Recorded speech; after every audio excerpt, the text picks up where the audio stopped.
Hey, good evening, everybody, and welcome to 20 Sides to Every Story. We are here tonight playing one of our community Whoa, campaign thanks for the games. jams, man! Thanks for the cheers right away out the gate. Thanks, Dawson.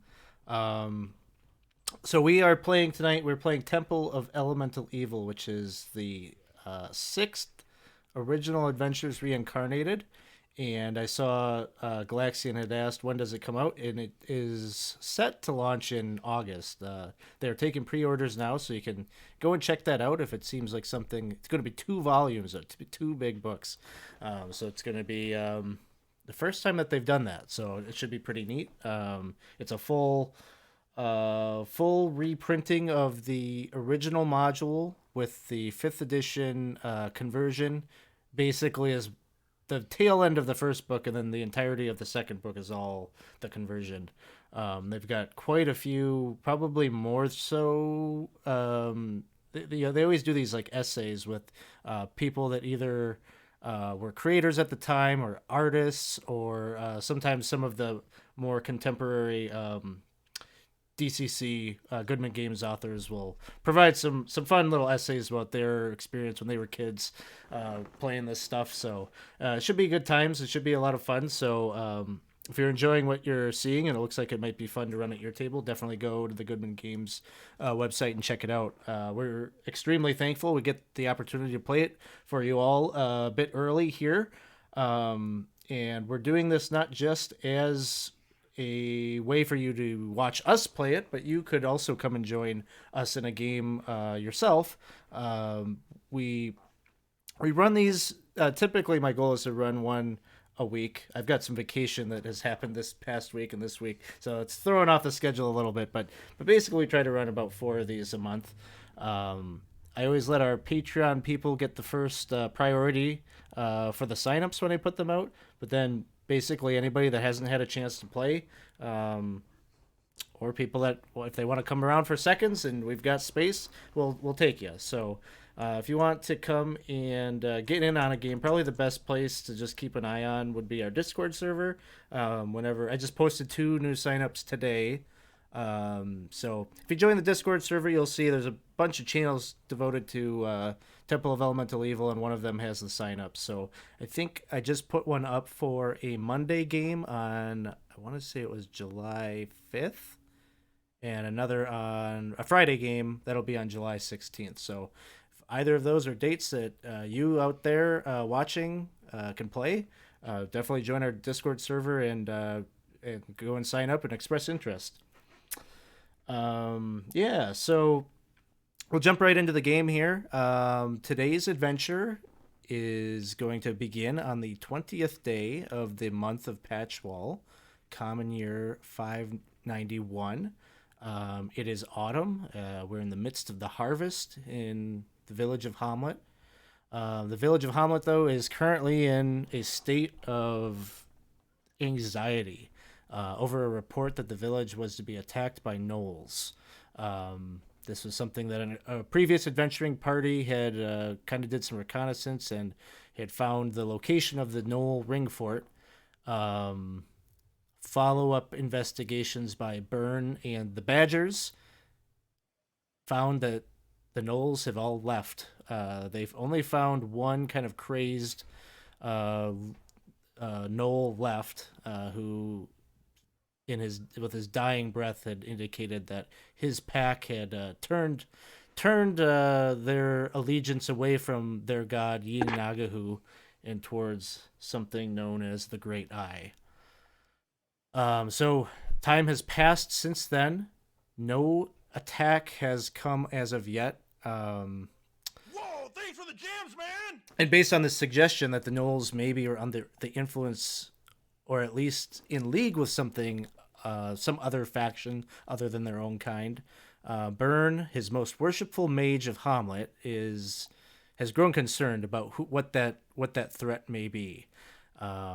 He was overly concerned when he was shown a dagger that Absalom had shown him, and he has since shared with some of the party members, at least in the previous adventure, that he is concerned that it could be agents um, of the cults of elemental evil who once plagued the region in and Whoa, around thanks for the Hamlet gems, that man! might be the orchestrator of these different factions, the bandits and the gnolls and such. His hope is that it's just a copycat, that they're just using this legacy, this fear that is associated from the cults to kind of sway those who could be turned by evil. But he's now financing Whoa, thanks for the adventurers to go to gems, the Moat man! House to find evidence of the affiliation of those bandits that are out there. Try to root them out if possible, and if you can, cease any coordination of the monstrous forces in the area. Thanks for all the cheers, everybody. Good to see you, Smitty. Cliff is out there. All right. Thanks for coming and hanging out. Um, yeah, so in our previous session, we had a group of heroes that went to the Moat House, and they found that it was being defended by gnolls. So clearly, there's some Whoa, amount thanks of for the coordination gems, happening man! there. There was a combat that ensued. The gnolls were dealt with, and then the adventuring party discovered a secret stairway that led down into a dungeon level of the Moat House. Whoa, thanks for the gems, And man! it was there that they discovered there were some undead that were being held in cells. They did battle with a stinky ogre. Hey, thanks for the subscription. Gifted sub. Yeah, thanks, Whoa, Winston. thanks for the gems, man! Um, and let's see. Yeah, so you dealt with the ogre, and you found that they were holding some prisoners. There among them were two human merchants that you had saved, as well as a gnome named Narfallen.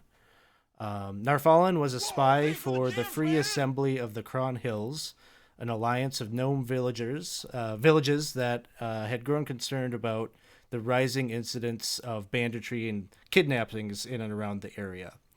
Narfallen was ultimately caught while trying to take some items from the Beautiful One's chambers. He knows that he was being saved for some kind of sacrifice, as he had heard some of the bandits talking to the ogre that he was to treat them well and keep them safe, keep them alive, as they were to be taken somewhere else to be sacrificed.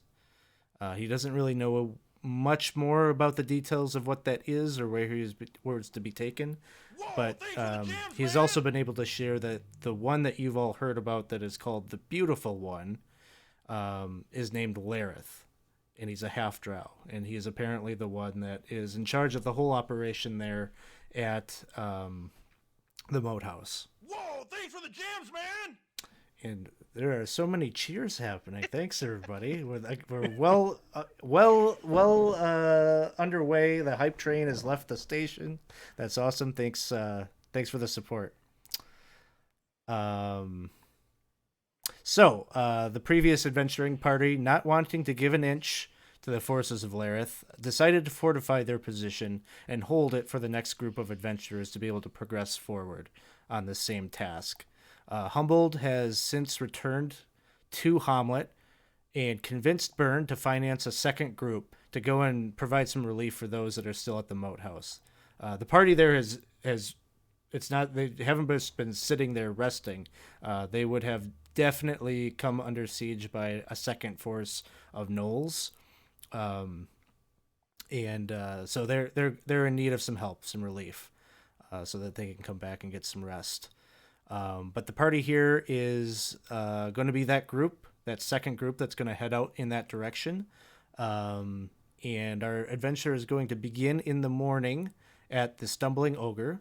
You've all rested and are receiving news from Humboldt that you have another job to do at the Moat House. But before we get into all of that, we always like to do some introductions right at the beginning here so we can get a sense of who our cast of characters are. So we're going to go around the virtual table here, and I don't have a prompt or anything like that here this morning or this evening. So just give us kind of the bullet points on your character. What do we need to know about them as we head into the adventure here tonight? So I'm just going to start along the bottom of my overlay here, and we'll start off here with Ash. Okay, I'm Robin. I'm playing Ash.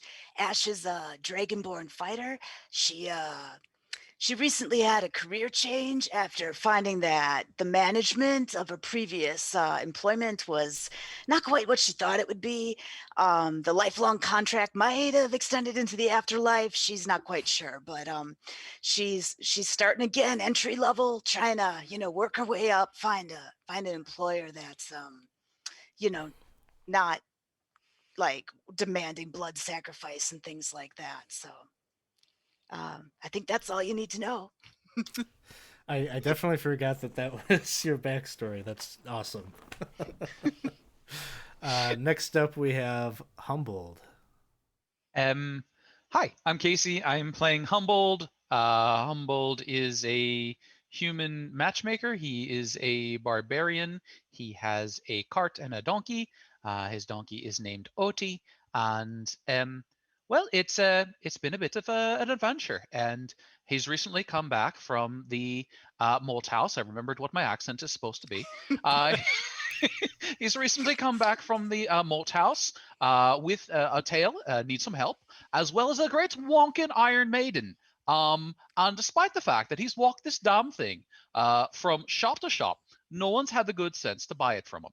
This valuable 3, 4, 6,000 pound Iron Maiden worth hundreds of gold, and no one has bought it from him. So he's walked it over to Autumn at the blacksmith and sort of left it there, thinking maybe we could get it melted down into something useful. Um, and that's me. Next up, we have Absalom. Hi, I'm Winston. I'm playing Absalom. Today, Absalom is a level 1 Goliath rogue.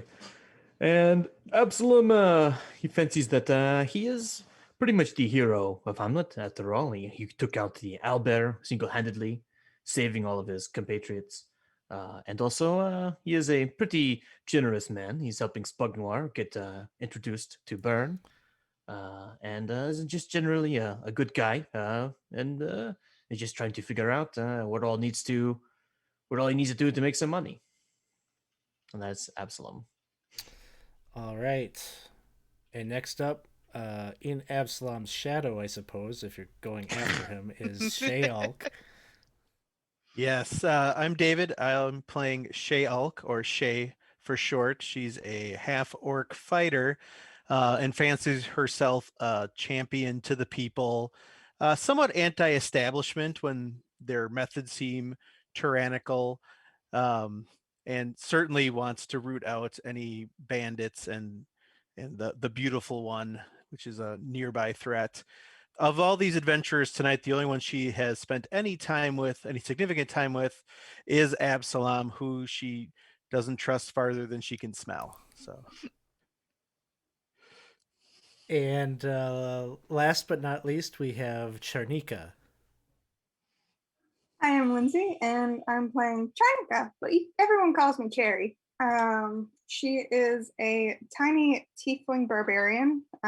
She's friendly, likes to make friends, but has a little bit of anger issues sometimes. All right. So, those are our characters for the evening. You have all gathered up in the main tap room of the Stumbling Ogre, enjoying your complimentary breakfast that consists of porridge and some fresh fruit, mostly apples. There are some locals here, a few of those that haven't already headed out into the fields or to work building the construction, working at the construction crew of Burns fortification on the southeastern side of town. Rhonda, the barmaid, has been making the rounds, ensuring that you have coffee and juice to wash down your food. And as you're eating, you're discussing the day ahead of you. Humboldt has already secured the contract from Byrne to provide you a baseline of pay of 50 gold each, to set out and root out the bandits and whatever else may be in wait for you at the Moat House. You also have some options for hirelings that you may be discussing this morning. Certainly, Elmo, the ranger, has has beef with those bandits and would love nothing more than a chance to enact further vengeance for luring his naive brother into their fold. There's also Lycia, the farm girl, who Humboldt has some experience with. The farm girl who aspires to be an adventurer, has maybe luckily done so, or maybe it's skill, proven her mettle in battle. And I suppose one could say that Spugnor is an option, although he, up to this point, by and large, has been judged incompetent by the party. But he's here in the tap room, and he is off in a corner, kind of sulking. Absalom, you maybe catch that he's like kind of giving you a little bit of a sour look from time to time, but he has not made any of his bold um, movements towards trying to engage you in further conversation. And then, of course, to discuss would be the journey ahead to the Moat House, which will take you the better part of a traveling day to arrive at. And so with that, I'll kind of turn it over to you all. What would you be discussing this morning?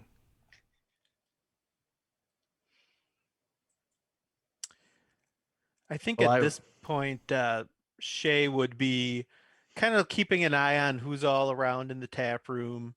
Um, did you say Elmo was in here or no? Um, Elmo.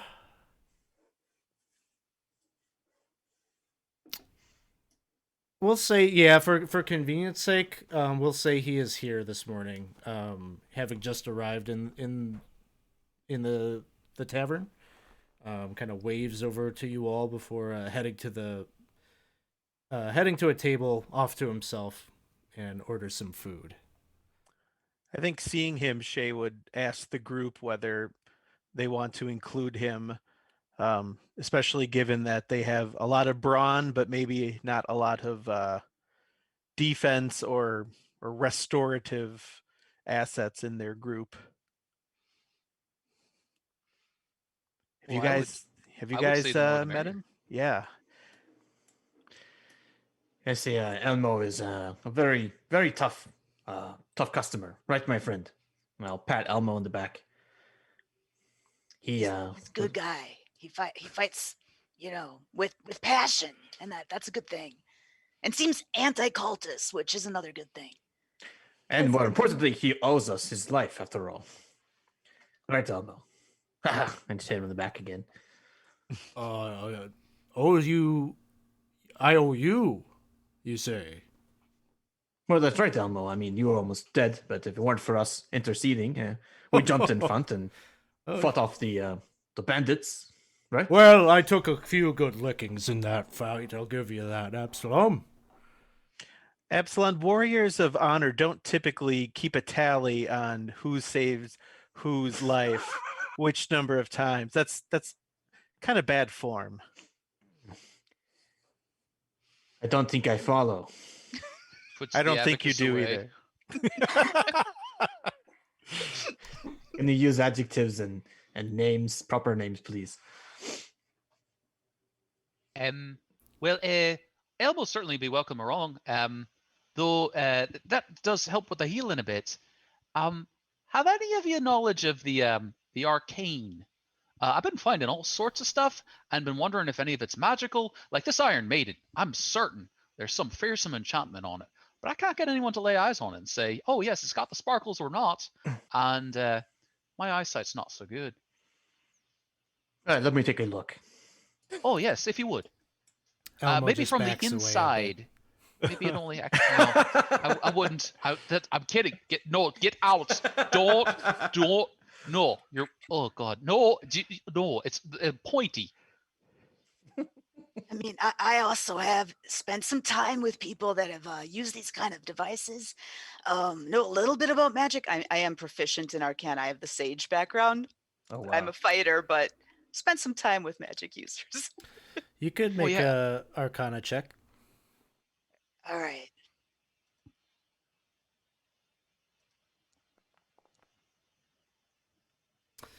There is nothing inherently indicative of this being magical. There are no runes. You don't find any scribblings etched into the ironwork at all. It just it looks like a rather horrendous way Yeah. to impose some pain on another.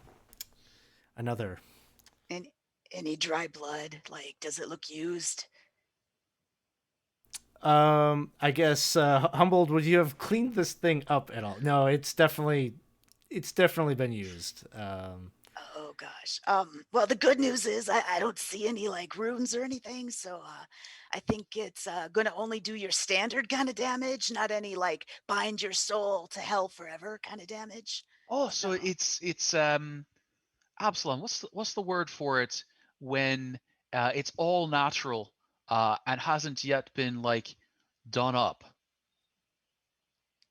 Ugly. Yes, this is exactly it. It's a fairly no. I think there was Fixer-upper? another one. What was What's that, that? Cherry? A fixer-upper? A fixer upper. Well, I like sure. it. I It's see you could. perfect. Yes. Well, I don't really want to carry this back to the Moat House, so What we could. prompted you to choose that as your souvenir from the adventure anyway? Well, I don't really want it around there. Just in case, like, I don't think I'm gonna get captured. But if I do, I don't want one of those anywhere near me. I mean that's sound. Yeah, That makes sense. that's good reasoning. Yeah, I'm thinking ahead. Always thinking ahead. I 3 think days you're ago. I think you're a prime candidate for party leader of this excursion. Oh, that is possibly the worst idea I've ever heard. So is this conversation happening inside the tavern, or have you moved over to the blacksmith? I'm just trying to figure basically, out he's like just been he's been walking this around like you do with like a big bookcase or like a fridge, like where you it's like you tilt it to moved a one side, fridge into the spin bar. it, tilt it, spin it, tilt, because nobody Sure. will take it off his hands. So it's probably like sitting there like he's been trying to hawk it all day. I imagine Uh, it sitting on like a bar stool next to like at the table as though it's like almost like a golem or Across from something. you. um, so I'm thinking I'm just gonna have to take it over to Autumn and just get whatever it's worth its weight in iron. Um, I was thinking of picking up a couple of other tools for the Moat House. If we're going to be spending some time there, maybe like some mason's tools to fix up the walls, big bucket of nails. Does anyone Grappling else? hook. Grappling hook. I don't think I have one of those. I was just going to ask, does anyone have any actual experience in dungeoneering, doing the down in the holes? Going through Tumbled, are you? tunnels? Well, Yeah, go ahead. tunnels, very close. This was more like you go down a bit of a stairs and there's like rooms with bars and undead like, walking about and a big wonking ogre. Um, uh, uh, uh, Miss, what's your name? Lycia, Lee. Okay, Lycia is there, and she says, "Oh, you know that I ain't got Ogre. no experience other than the one time I was with you." Oh yeah, no, I was thinking you could help me describe big ogre. Oh, he has a smelly bugger, that one. Yeah, big ogre, lots of rooms, couple of doors, at least like 3 in a stairway if I remember. Um, Humboldt, are you using allegorical euphemisms?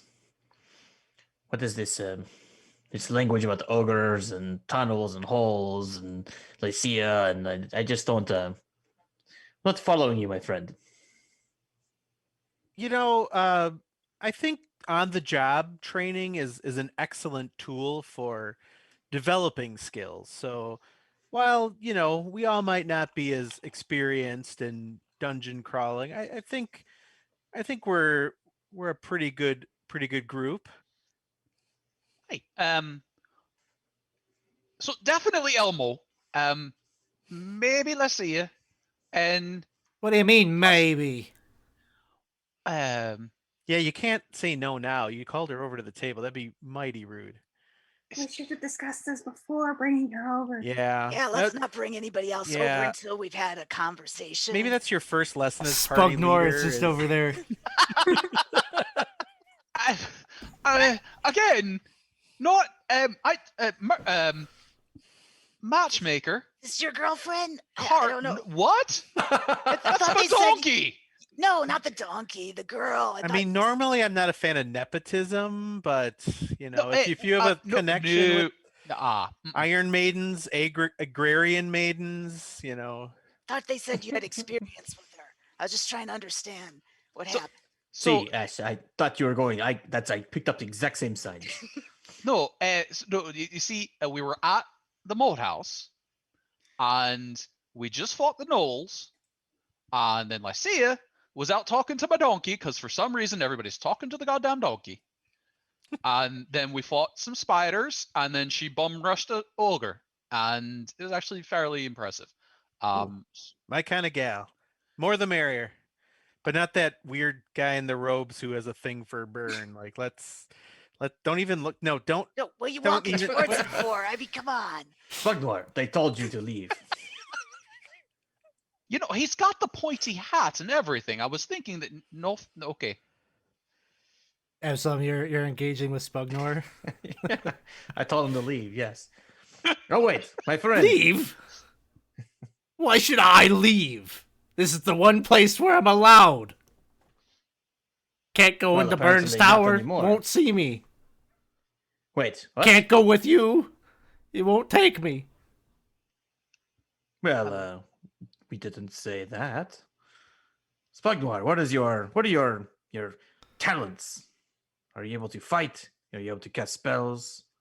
I Are you able to give am. me your gems? I've taken a few wizardry classes. I know a thing or two. Show me something.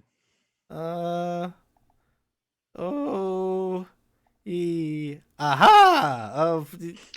He waves his hands around and does an incantation. There's just like glitter just drops down over you and just clings to your clothing. Yeah! Impressive, my friend. You should show Burn that trick. I'm sure he would absolutely take you as his apprentice. Speaking of, I have have other you- talents too. And he casts a spell on you. Make a charisma saving throw. is he casting friends on me? Yes, he is.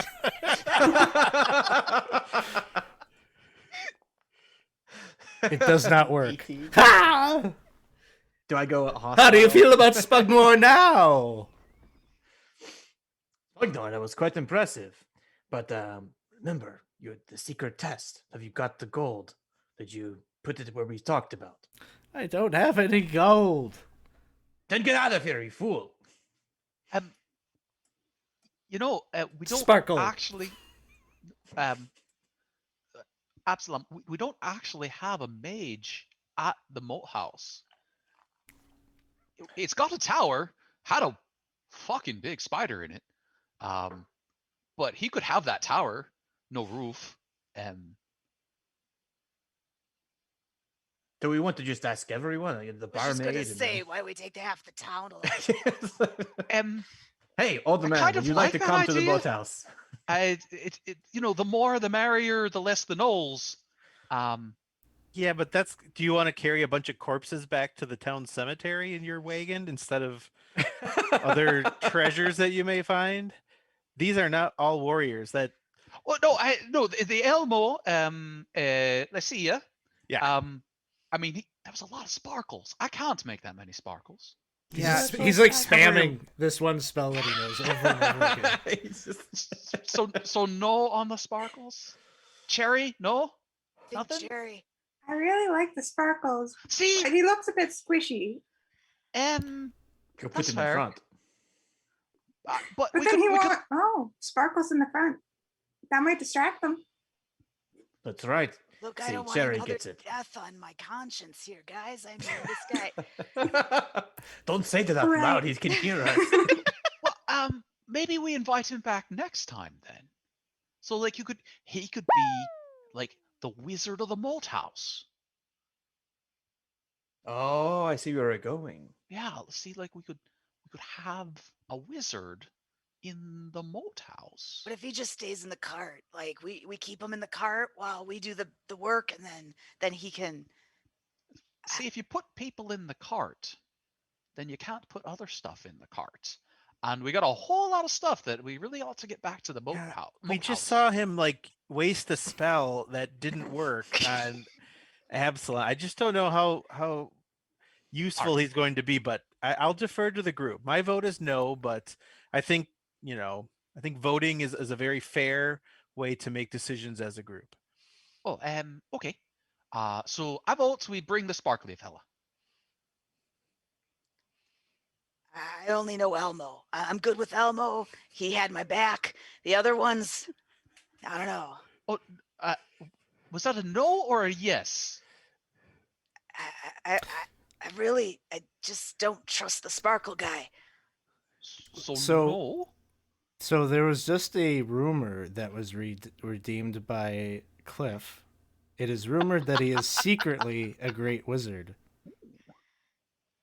How does this rumor get conveyed to us? Well, I think it's the people here are pretty simple. And they've heard of Byrne being a wizard, but they've never seen a wizard cast spells. Like most of them don't really know what that means. So seeing him just spam prestidigitation is actually getting kind of a reaction amongst a lot of the people in the tavern. And so there's like a crowd that's building up and they're clapping, and he's just like, "Oh, well, that's impressive to you."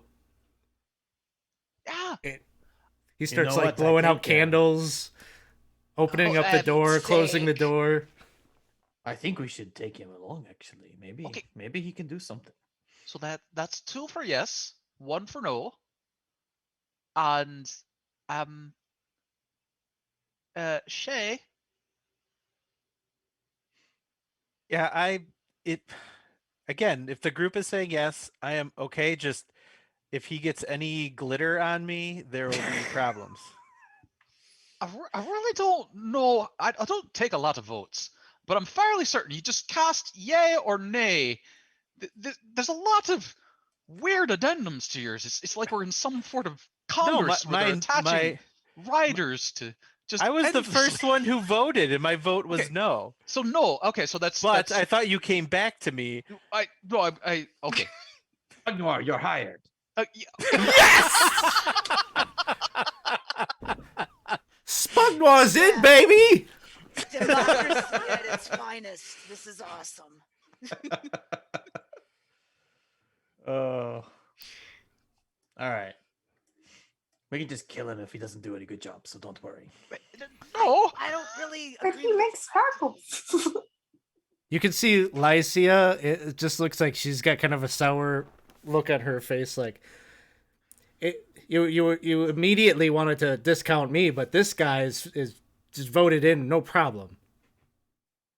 Yeah, I don't think if it worked that way. I mean, if we break into groups, you can be in my group, and Absalom and Spugnoir can be in not our group.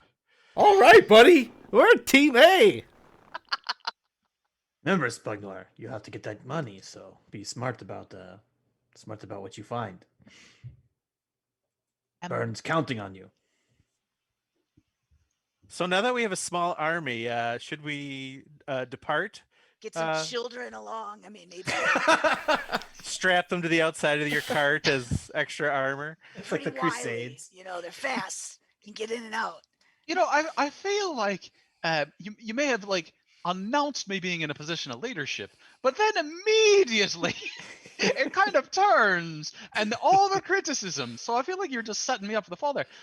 But no, I think we're okay. But does anyone need anything before we leave? The last time I asked, somebody was like, "Oh no, I'm fine," and then mid-combat they were like, "Do you happen to have a crossbow?" It's kind of a earlier time. If you could bring up those sorts of things. Everybody has a throwy thing and a stabby thing. I have a throwy thing and a stabby thing. Yeah, clubby thing. Okay. I don't throw. I'm all melee all day. I mean, not even just a rock What if it's in the sky? Like, how do you get up there and hit it? We could pick you up. We could pick you up a stabby thing that you can also throw. Like a Versatile. spear? Yeah. Spear? Yeah. We could do a spear. We could do javelins. Who is this for? I have Any- a spare. I have a spare javelin if somebody needs one. See? There. Yeah, if you have a spare javelin, I could give that a try. I've never thrown one before, but how hard can it be? Oh, it's You real easy. It's just- like you're So gonna easy. just the pointy stab in end the is air. in front, and yeah, Yeah, just like it's like playing pub darts, but on a larger scale. Well, I could use a crossbow. Do you think that they would have a hand crossbow in a city like this? Yeah, if you were to go to the trading establishment, you could certainly probably find one there. Okay. Um, Yeah, I'll pick up a hand crossbow and some bolts. Well, I guess it depends how much. It's a simple town. Sure. So 1 second. So you head out to go to the trading establishment.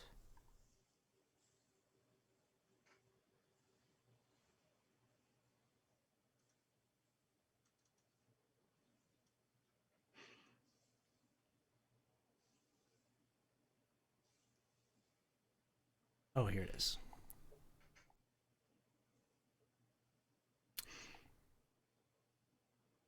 And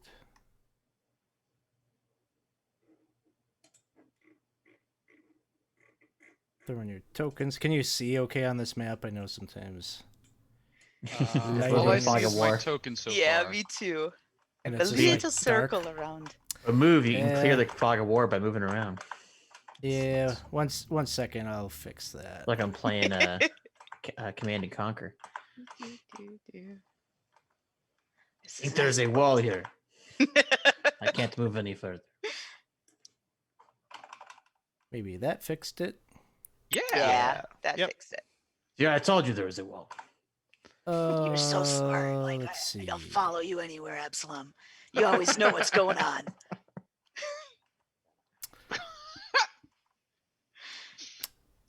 I And didn't notice your token before, Cherry. That's awesome. So cute. so you walk in to the trader's establishment.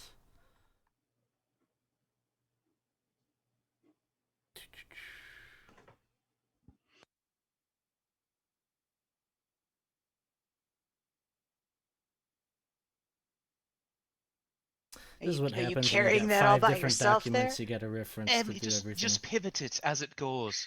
Just sort of like toe down, swing, toe down, swing, toe down, swing. Need any help? There are 4 of us. Oh no, it's fine. I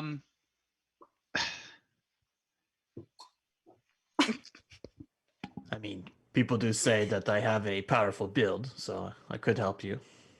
Oh no, it's fine. I've been practicing this all about town. I'm gonna think it's gonna be a new dance craze. So as you walk in to the trader's establishment here, you can see all number of goods kind of hanging up on nails pounded into the wall, racks, shelving units. There's clothing, any number of dungeoneering packs you can think of, footwear, gloves, belts. A lot of tools, namely a lot of things that would be useful on a farm, food, rations, and then there's a number of there's a section of the room here dedicated to arms and armor. And Absalom, you came here looking for a hand crossbow. That's right. As you come into the building here, there's a sort of a rotund man who comes over to you from behind a desk where it looks like he probably has a lockbox for his coin and such. And he comes over near you and, friendly salesman-like demeanor, and he says, "Welcome, welcome. What brings you into my fine establishment here this morning?" Well, my friend here said that I needed something pointy that I could shoot far away, and I thought, why not a little tiny hand crossbow? Well, And so I sure. take him in here to see. Absolutely. Let me just take a look here. And he kind of goes over to the wall, and there are a number of different like crossbows and such on the wall there, right underneath. Those that hang on the wall are sets of quartered together arrows and bolts and such bundled together. He picks up off of the wall a fine looking hand crossbow, kind of tests out the tension of the string, and oh, We wait for the booty. we must have a Die for the booty. we got a raid going. Every time. I didn't see who it was from, but thank you for the raid. I wonder why that didn't pop up in the chat here. Yeah. Well, let us know who you are. Apparently, something's not working out, and we wanna give you the acknowledgement for the raid. We appreciate it. Yeah. So he's kind of testing it out and looking at it, and he says, "I think this should do," and he hands it over to you to inspect and determine the quality of it. Okay. Can it be like pretty small, like very comically small in my giant 7.5 foot tall Goliath's hands? I mean, I think a regular hand crossbow kind of naturally is that way, right? Yeah, so I'm looking at it. And I'm checking the. Actually, I don't know what I'm doing. I'm just kind of like moving parts of it just to see if they're sturdy and like bending parts that bend. I'm like, this looks excellent to me, my friend, but I don't know. I'm quite discerning gentleman. I'm not sure I'm able to pay full price for this. How much are you selling it for? All this I'll have to charge you 100 gold for. 100 gold, 100 gold. How about we give you this Iron Maiden that we found? It's an antique, taken from the Moat house, so probably cursed. So more value to you, for 75 gold. I'm intrigued, my good sir. Let me take a look at this Iron Maiden. And he has you lead him out to where you've got, I assume, still hauling it around in the cart. And so he goes outside and he's looking it over and he says, "Now, this is an interesting item. You got this from the Moat house, you say?" I am first level down. Is there more such antiquities like this there? Are you planning to return? Yeah. Don't yes. invite him. Don't invite him along. We don't need another person. Yes, actually, we're about to set out to an expedition there. There were a fair number of other bits, but they were a bit less transportable. Things in the wall. But likely, there's more to be found. Absalom,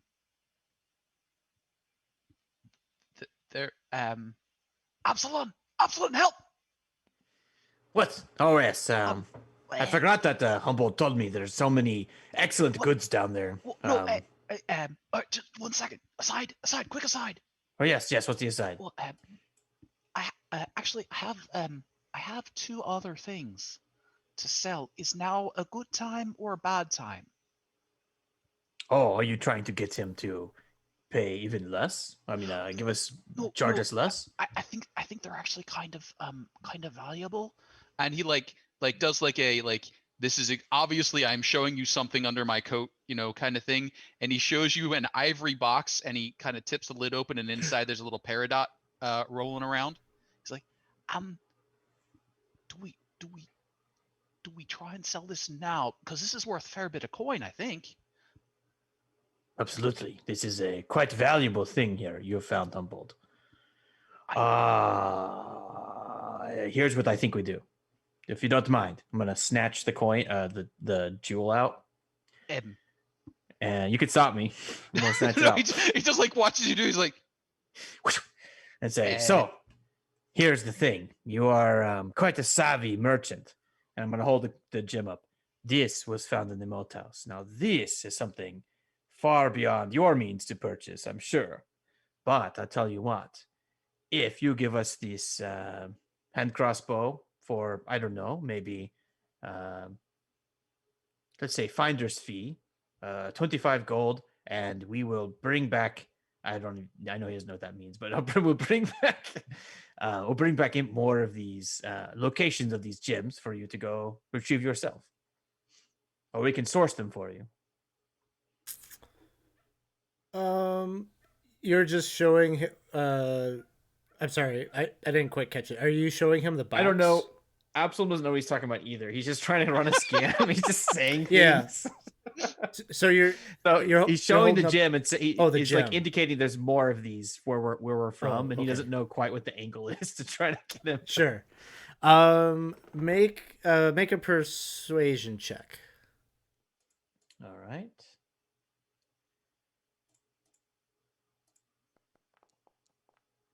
that seems appropriate. He says, you pose a very tempting offer, my friend, but of course. I just don't think my business can't rely on such promises. The Moat House is a dangerous location, you see, and I can't have my investment tied up in such a risky proposition. But All right, counter offer. I'll give you 100 Epsilon, gold for this hand buy crossbow. it and let's go. Okay, says, I'll buy the hand crossbow for agreed, 100 gold. agreed. And so he'll sell it to you for that price. And he tells you he's intrigued, he's interested by the Iron Maiden, but he just doesn't think that he's got the room for it in his store here. It's unlikely to be something he's going to be able to move. It's a piece of junk, anyways. Aw. No, that's a bit mean. Well, we'll drop it off with Autumn, and if she beats it up, more power to her. Is there anything else I can help you all out with? Anything else you're looking for? I could use some crossbow bolts. If you care about that sort of thing. He will sell you those for whatever they are in the player's handbook. Okay, that works for me.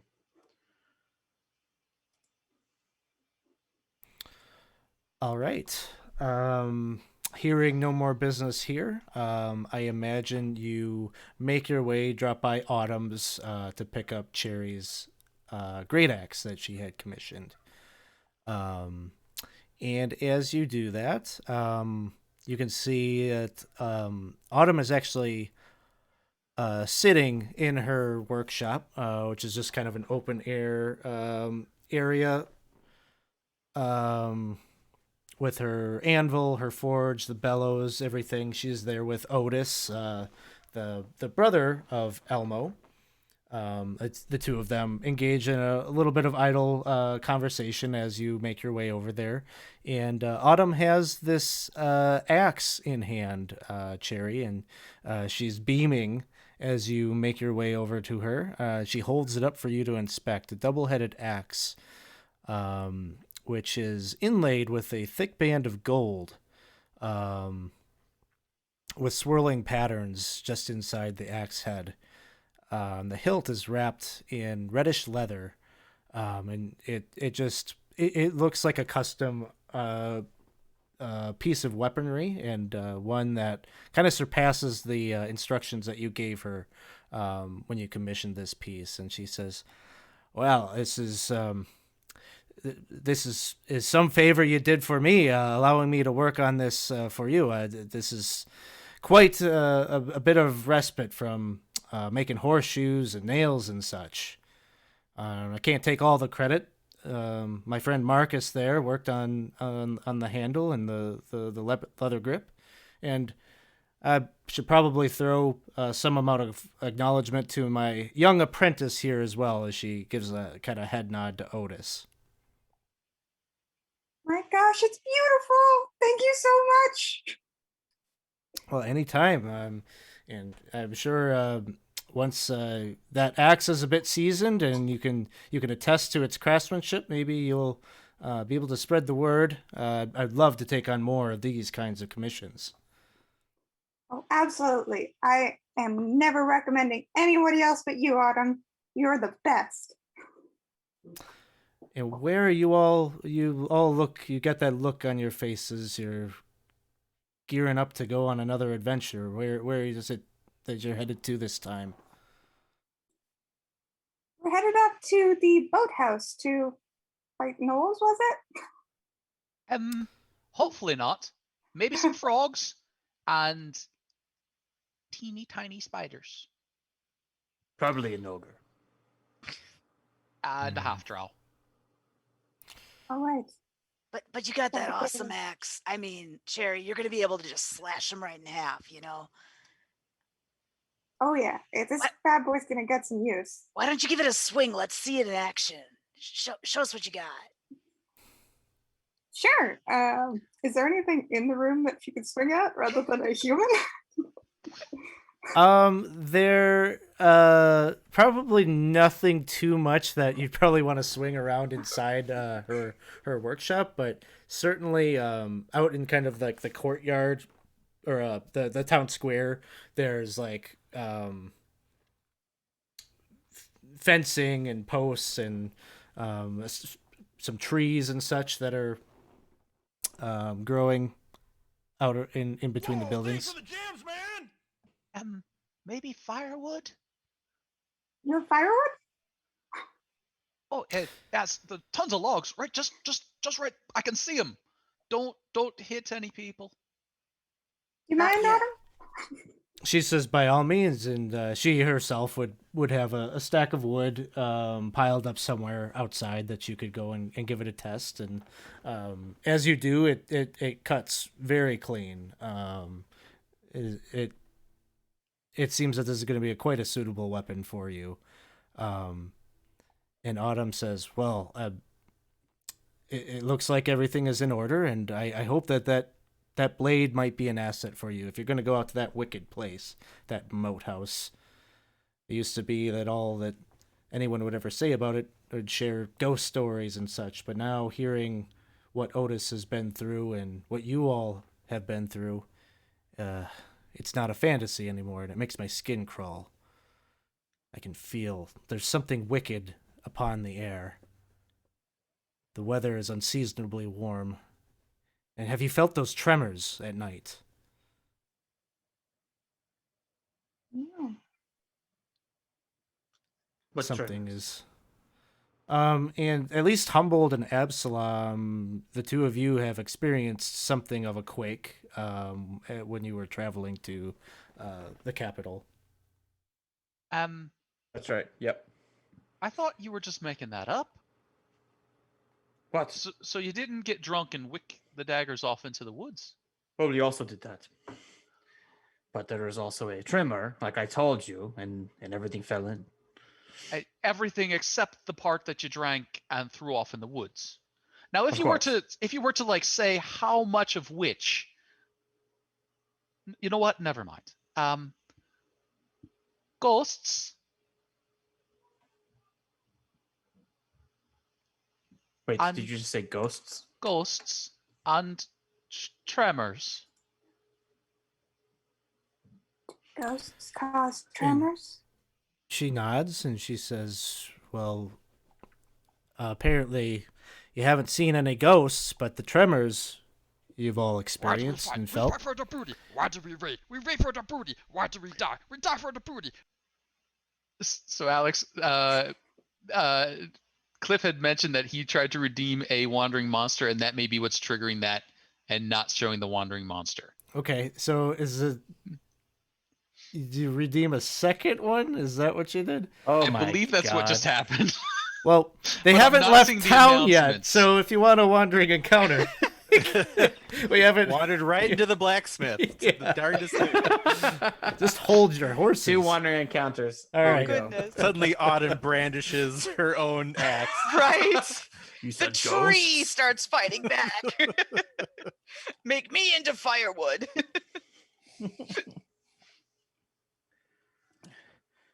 So, DM, while Cherry is talking with Autumn and everyone is talking about the quakes, Shay would have gone over to Elmo and Otis and kind of put her arms, like as they were chit-chatting, put her arms around the two of them and kind of lean in and very softly say, what can you boys tell me about the stones? You're talking to Elmo and Otis. Yeah, kind of trying to keep her voice down as everyone's talking about, the bigger world events going on. She has some questions, knowing that they are the sons of what's their father's name? Hroth, Proth. who was at the meeting she attended. So she's trying to just get a little bit more information about the stones. Elmo tells you, well, I don't know so much about it, but my father has mentioned it on occasion that some kind of oracle, some spirit of the old faith that speaks to him, guides Elder Nevitz in the way forward for the best interests of the town. I don't know much more than that, I'm afraid. I myself am not on the council. And Elder Nevitz lives here in town. Oh, yeah, that's right. And he points kind of just down the road here. Here, I'll ping it on the map. Oh, we're not on the Hamlet map. 1 second.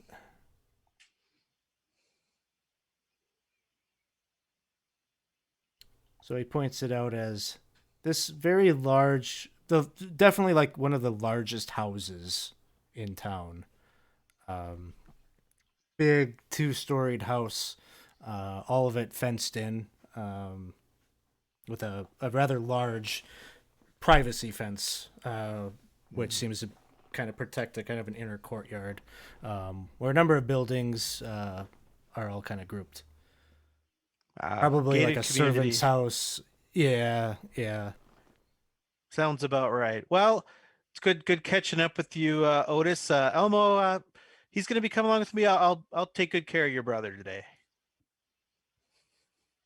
And Otis kind of gives a nod, and he says, there's sort of a sheepishness about him, definitely kind of a look of guilt and shame, but he says, oh, well, give it to him.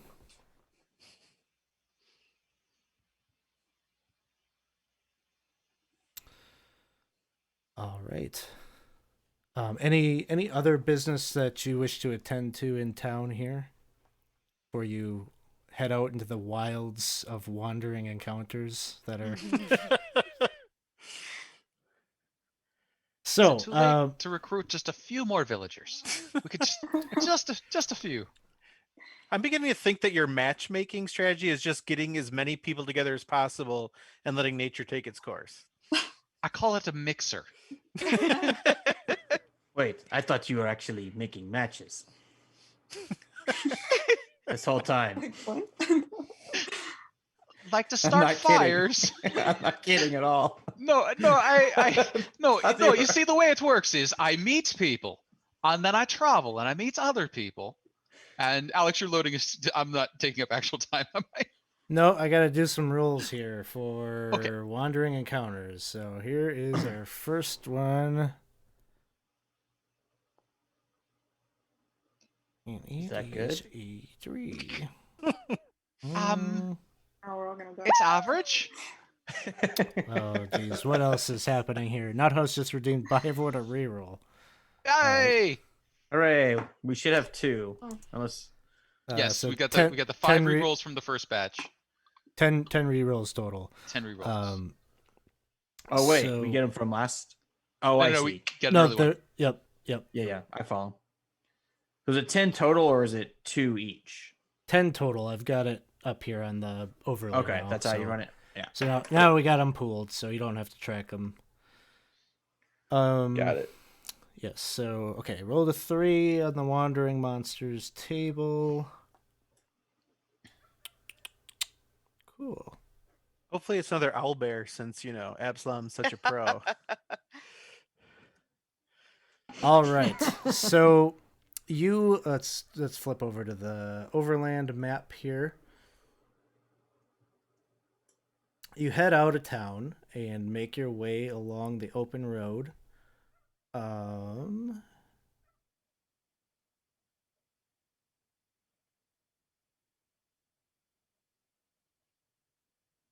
And 3 hours into your journey,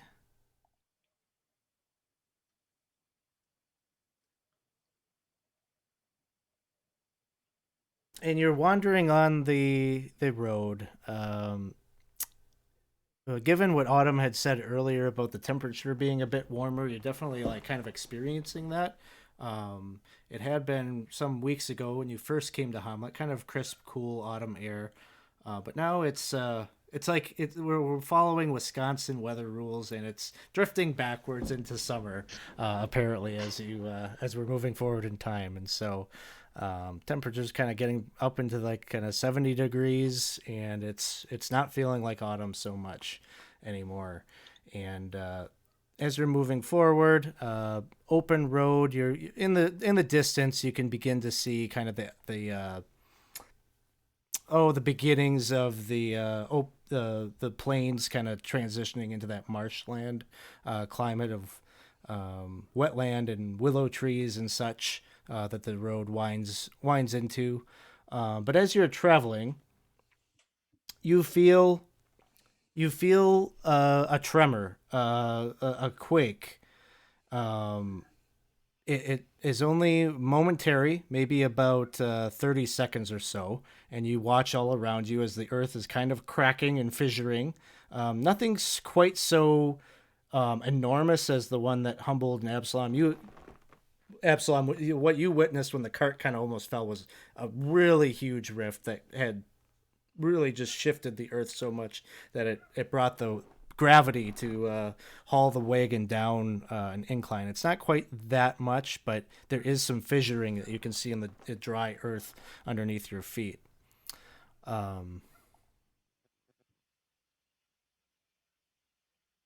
So 30 seconds or so, and this passes. What was that? It was one of the the tremors they were talking about from the ghosts. So do the ghosts attack now? Well, they didn't last time, so. Happened Well, he got last time. attacked. No, I got yelled at by this Humboldt. He accused me of throwing his knives away. I threw 2, not the whole box. But you did throw some of the knives away. Well, how do you And- define some? And drank some of the ale? No, I drank some of my own rum. Okay, so you were drinking while on watch, throwing daggers out into the woods. And then a fisher swallowed up a barrel, and when I woke up, you smelled of rum and had dagger marks on your hands. And I said, "You're in trouble for drinking and throwing daggers." What does a dagger mark on that look like? I don't know, but you had them, didn't you? You just said you did. I caught you. Well, all right. Sometimes when you grab the dagger by the pointy part and then you toss it, it cuts your finger on the way out. If you're drinking,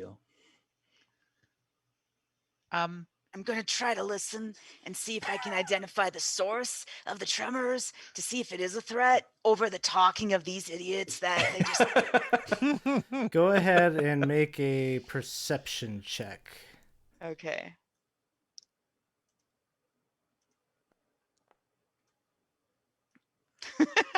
You Work, Ash. are surveying the area. You're looking for anything that might be out of sorts, and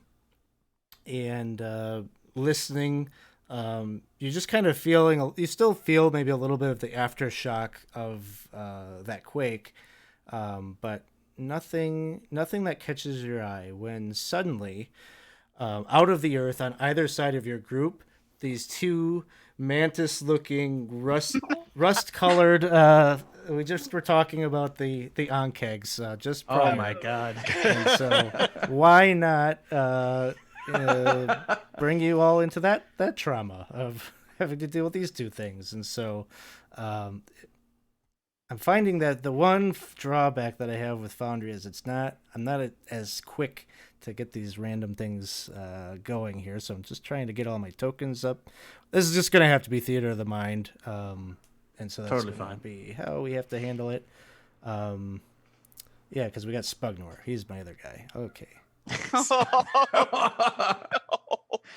be a repeat of the Come on, classic. quick, get the glitter. So go Get it in ahead. your Distract him. eyes. Go ahead and roll initiative for yourselves.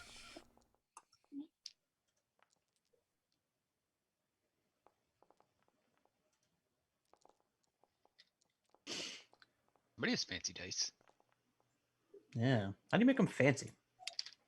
You have to go into settings under like modules, and then it says dice so nice, and you can make them fancy. Oh. All right. So first up is I wish I had that piece of art that I had for this particular encounter. But I don't. I don't have it up to throw on the screen. But we are dealing with Onkegs. First up is Elmo, who just almost like instinctually, as they erupt out of the earth, grabs his axe and like goes swinging at the first one. So he's gonna take a swing with his battle axe. And a 22 is gonna hit.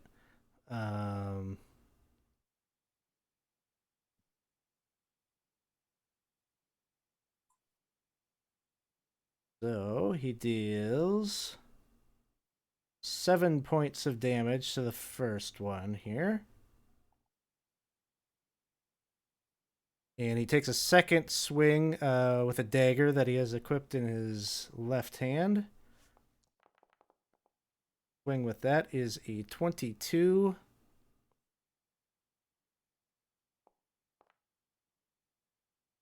And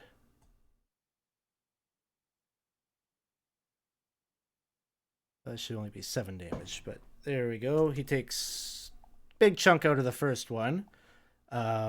Shay, you are up next.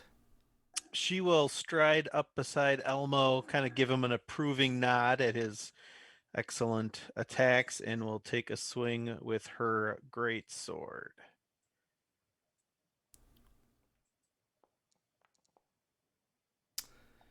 A 12 will not quite do Roll. it. Reroll. I'm gonna use a reroll.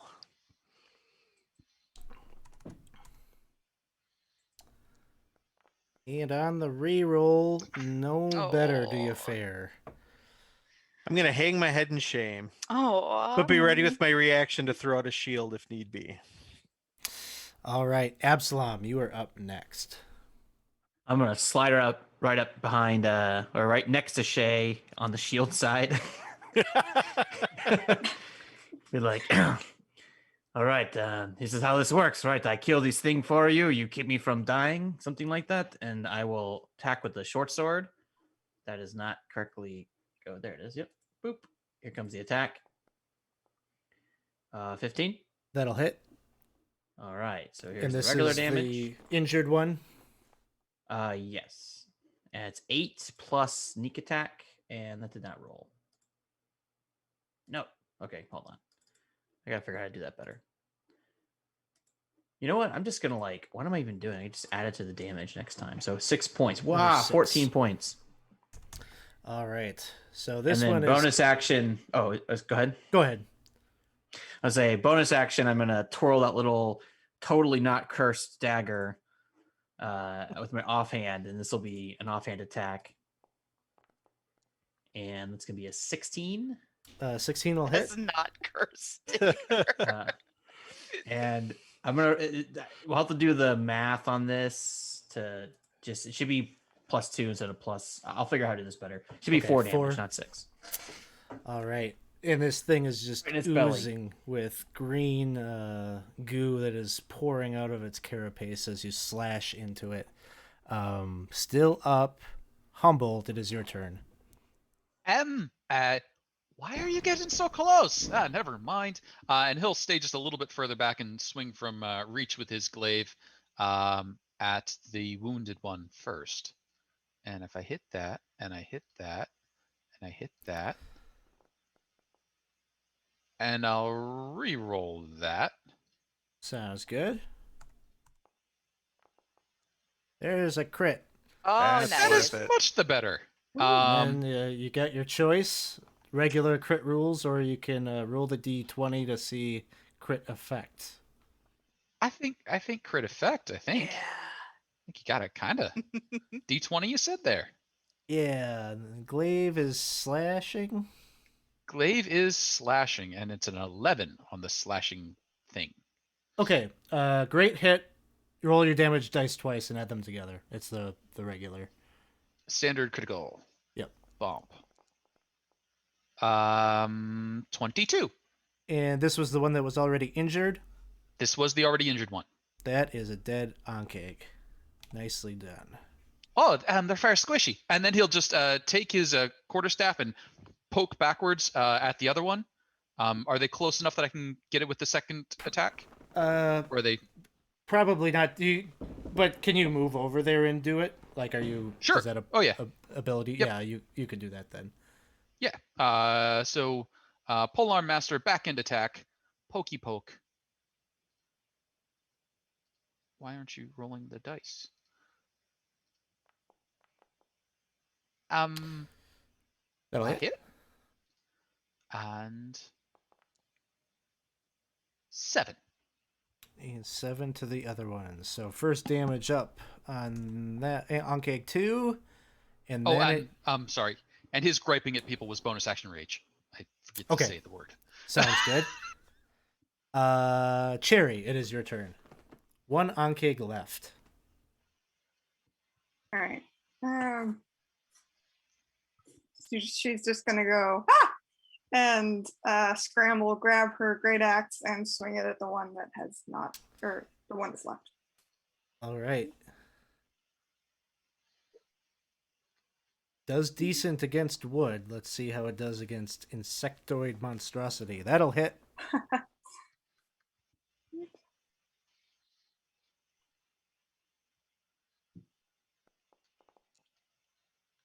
And 3 points of damage.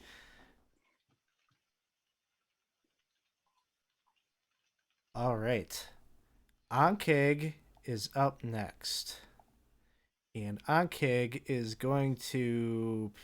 It's got its attention drawn to Humboldt. Oh, And it will... Well, actually, it's going to use its acid spray ability. So it's going to spit in a line. It'll hit. It's going towards Humboldt. And I'm going to kind of roll randomly to see who the other poor individual in the background might be.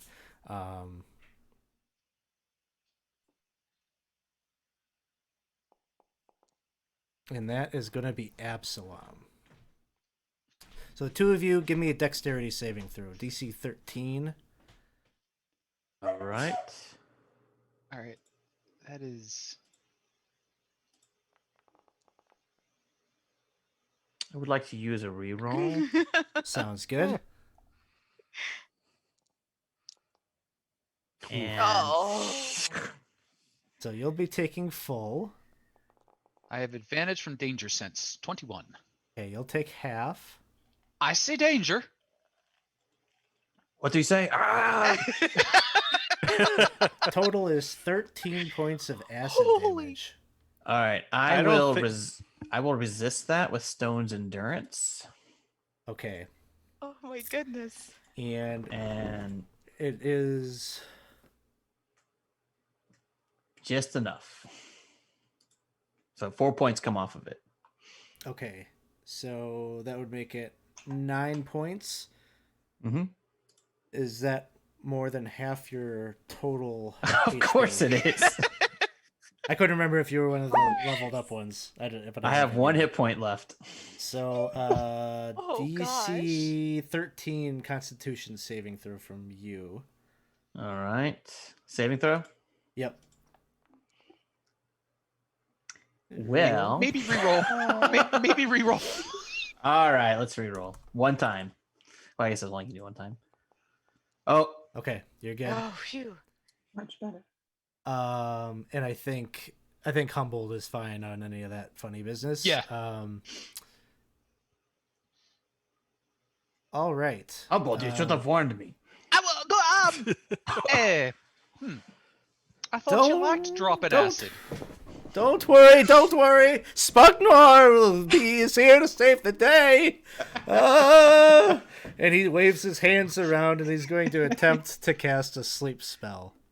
Oh, okay. I'm glad I didn't cast friends on it. Boy, I hope he centers this carefully. Yeah, otherwise Absalom's going to sleep. Yeah. Nighty night, Absalom. Spugnar, get out. So 26. We'll say that'd be a funny outcome. I'll give it a 50-50. Okay. No, he manages to.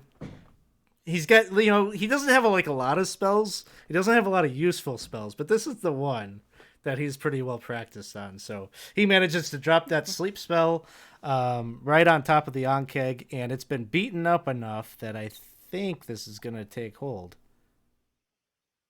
Oh, no. Nope. It doesn't quite get there. Almost. And you can see Spugnar, it looks a little dejected as he sees that the Ankeg gets a little bit drowsy, but is able to shake that off. Shay tells Ash. him, try the glitter next time. I was going to use the glitter if this worked. There was going to be a great celebration for Spugnar. Right out the gate, he was going to be impressive. Oh, man. Yeah, Ash will lean forward a little bit to see it. Oh, is it sleep? Oh, no, it's not sleeping. All right, and then I'll take an attack with my longsword.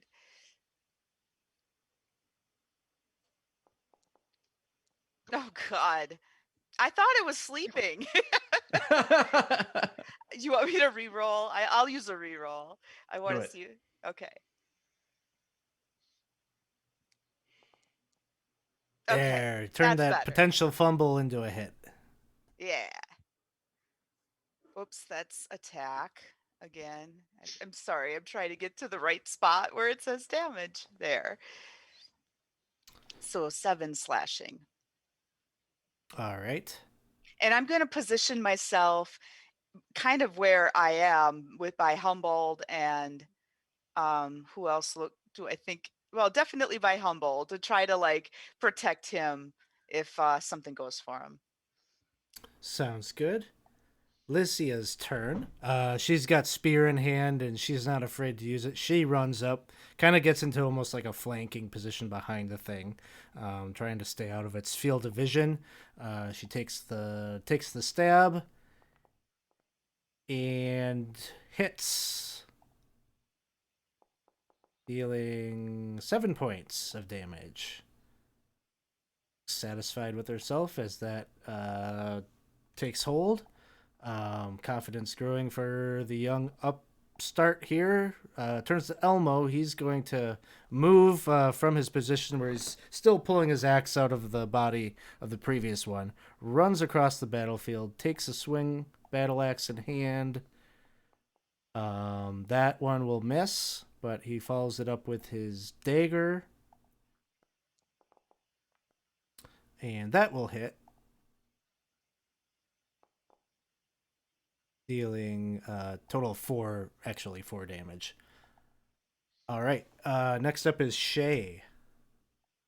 Shay is feeling frustrated that she's the only one that hasn't made contact with an enemy, so she will go running at that remaining Ankeg. Great sword overhead. to attack. That'll hit.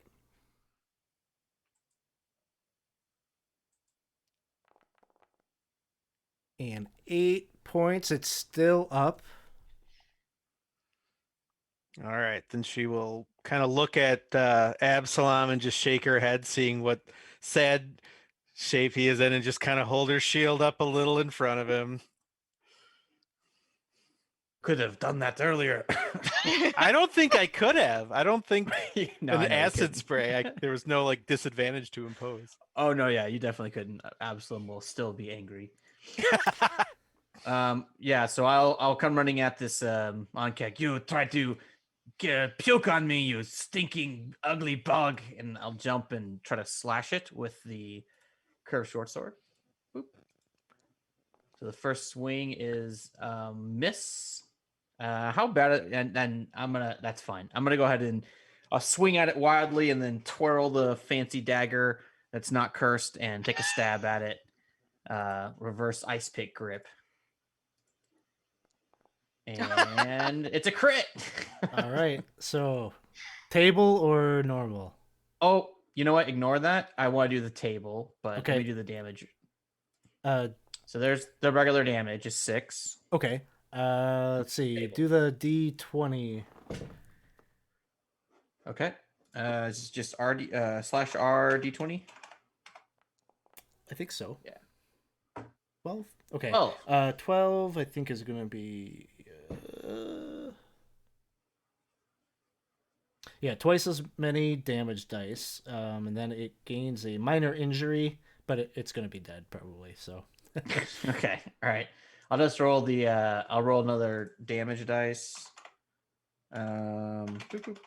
So that's the extra damage dice for the dagger, and then I'll roll 2d6 for the sneak attack. Did that roll? No, because I'm dumb. You get a 3 and a 4. Or yeah. You got it. Oh, I did it? Okay, cool. All right, got it. I lost track of what happened with the damage. Got confusing. Alex, did it 5, die? 8, it's- 11. it's- 11. yeah, it's dead. So Okay. just in case you're curious, the minor injury you would have inflicted on it would have been its maximum hit points would have been reduced by an amount equivalent to half the damage you dealt. Ooh, that's cool. Yeah, just like ice pick it right in the head. So, as you come out of this fight, yeah, you just kind of survey. This is sort of was preceded by this unusual event that you just kind of heard about. Some of you have actually felt before, and it seemed to be maybe something that disturbed these Ankegs down below. So you've bested them. What would you like to do at this point? Carry on, or thinking about tending to each other's wounds? Oh, Absalom, you're good to walk, right? I No, think I'm he could- kidding. You look like you're half melted. You don't look Actually, I good. meant to ask Alex, is it too late to say that I had my horse with me? Because I forgot that I had a horse. Yeah, you can take it with you. It's probably less of an issue now, knowing that the other party has kind of cleared a path forward, so you could more safely feel like you can take the road rather than go through the marsh directly. Yeah. Okay. Yeah. So I'll say, I think a bit of a rest if you are all feeling tired. I could do that. Elmo will come over to you, Absalom, and he hands you a healing potion. I think that was redeemed by the chat. So he hands that to you. He says, "This is for your injuries. I managed to get Just one give it of to me, these Elmo. before." I drink it. Okay, go ahead and roll 2d4 plus 2. Let's work. Let's see. Did that work? Yes, 6 hit points.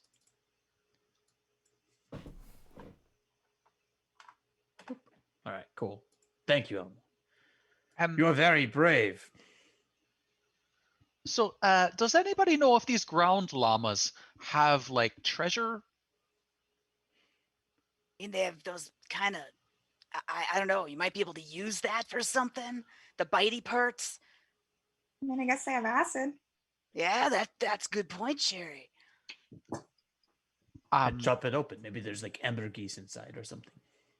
Hamburgers? I doubt it. I mean, you're welcome to try.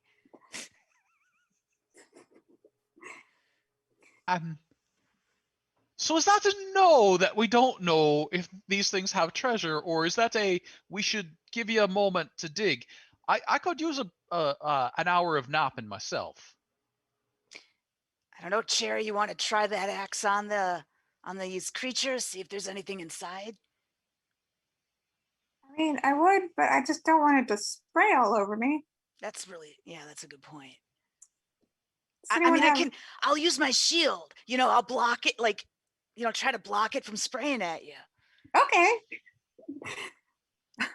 So Cherry, you go and are attempting to like cut into these things with the hopes of finding some treasure or something inside their belly.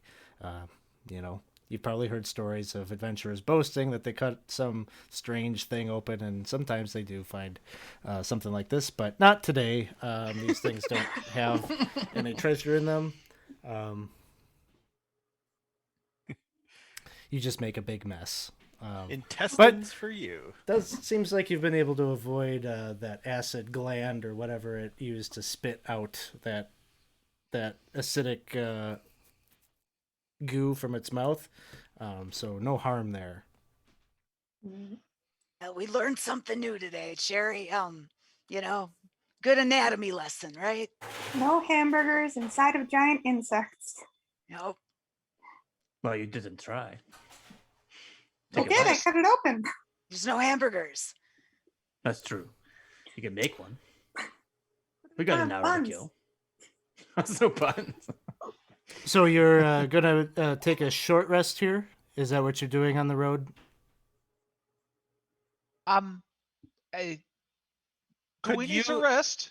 So could you just rest in the back of your cart and I can take over steering while you rest? Because I think only you and Absalom really. Well, I mean, I'm good to walk if you're all good to walk. I just he really does look a bit melty. Yeah, Then he can rest in your cart. Okay. Oh, But all was right. Vashti. On we go then. All right. Sounds like Humboldt and Absalom go ahead and take a short rest. I think we'll take a break here. We're hour and a half in, and so this will probably be a good place to take a quick break for anybody who needs to. We'll take 10 minutes, and we will be right back. Thanks, everybody, for coming out and watching as we play some Temple of Elemental Evil. And we'll pick back up with the party having arrived at the Moat House and relieve the previous crew, and we'll pick up from there. So I'll be right back. Hey everybody, we are back at the midpoint here of playing through tonight's session of Temple of Elemental Evil. Our party dealt with a encounter with some Ankegs on the road, but the rest of the way to the Moat House clear. And you've now since made your way back down to the Moat House dungeon. Descending upon the 10-foot wide stone staircase that brings you into where the rest of the party is camped out, and they take their leave as you come to give them some relief from the past day or so that they've been here defending this location. As you come down into the dungeons, the air is thick with humidity, the walls glisten with moisture, and there's a faint stench of rot that tingles your nostrils. The body of a large ogre rests some distance away as you come down the stairs here. Just a few things that you'll note as you're coming down. There are two wooden doors here and here on the left side of that staircase. Down this corridor down here, and Humboldt can attest that there is a number of cells here couple that had some undead in that has since been cleared away or dealt with without much incidents. They've been killed through the little portals in the top of the doors with spells and whatnot. And down here is the torture chamber where that Iron Maiden had been hauled away from. And there are 2 rooms up to the northeast, up this way.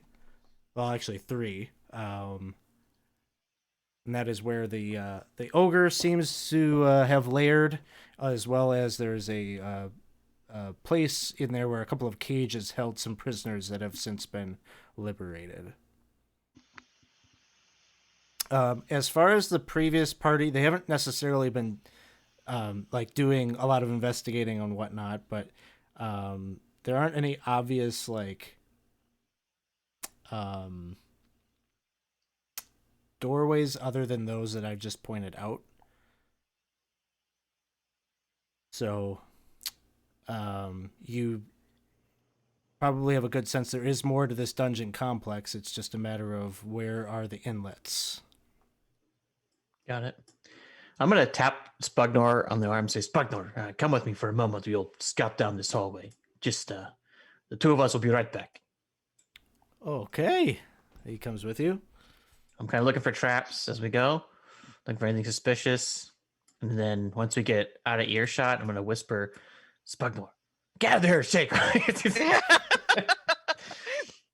Actually, I don't know. I have a really bad wisdom. I probably wouldn't even notice it. Yeah, It's she's Spugnor. kind of just leisurely leading in eavesdropping because she does not trust Absalom at all. I'm showing Spugnor my dagger, the little eye on the dagger. Say, if you see any artifacts like this, I know that they have a certain value. And if you help me find them, I'll put in a good word with Burn for you. I promise. Huh? Friends for life? Without the spell? Awesome. Wait a minute. Without the spell, what do you mean? Don't worry about it. Hey, let's go check out in here, see if there's any of those fancy daggers. He's just like looking under like the rack. Nothing here. As you enter into this area, 1 second. Okay. You can see the chamber is covered with wispy cobwebs and a fine coat of dust that blankets everything. It's obvious that this was a tortured chamber at one point in its history, with several intact wooden tables affixed with manacles, and the ceiling is adorned with metal hooks, spikes, and blades. One table still hosts a bound skeleton. I don't think that was disturbed the last time everyone was here. The only thing that really was removed was the Iron Maiden. To the north and south, there are some stone pillars that support the ceiling here. Maybe some 12 feet overhead.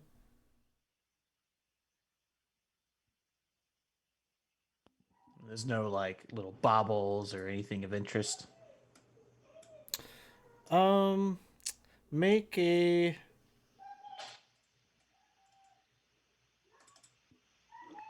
perception check. Okay. No.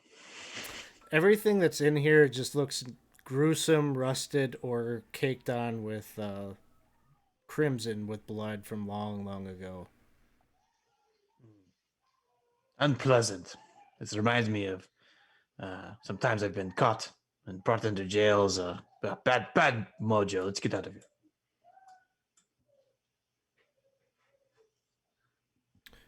And Cherry. Mhm. When I was a little lad, I used to hear this constant refrain, "Don't split the party." Is that just like a my people kind of thing, or do tieflings have that same saying? I mean, I'll be honest, I haven't heard of it, but I haven't been in that many parties. Oh no, that's fine. It's just sort of a thing that gets said. I was wondering if it was common knowledge or if that was just I mean, my folk, we ride together, so if you've got a party and the person with the keg rides away, the party sort of dies off. The beer's over there. So I was wondering if there was like a don't split the party among tieflings. But Sounds smart. yeah, Is it that does. something you chant, or is it just a saying? Um, it's more of a kind of a curse. Like Oh. something goes wrong, you look around, you can't find the beer, and you go, "Son of a, don't Oh, split the that kind of a party." the Yeah, good kind of curse. Okay, yeah, like I got you.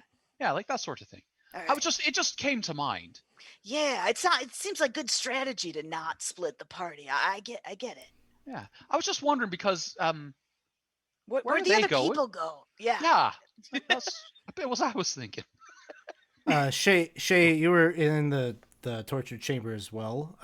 Anything Yeah, that you're up she to? just was glancing down the hallway. She just has no interest in the actual implements of torture. She just, as she was watching Spud Noir and Absalom talking, she noticed there was, I think it looked like a just open hallway. So she kind of just walked down there to see what she could see without actually entering the hallway. Okay, yeah. I see that that's revealed on the map there.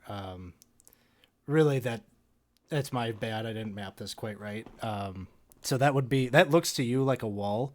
Although Spugnor did just hit a 16 on a perception check, and he's like knocking on this pillar over here, and he says, "Hey, Shay, this sounds hollow over here." And he's like knocking, he's tapping on the pillar. The pillar that we're both kind of standing by. Yeah, this one right Or- here. All right, she's gonna give it a knock herself. And you can confirm that it sounds like it's not a solid like support beam.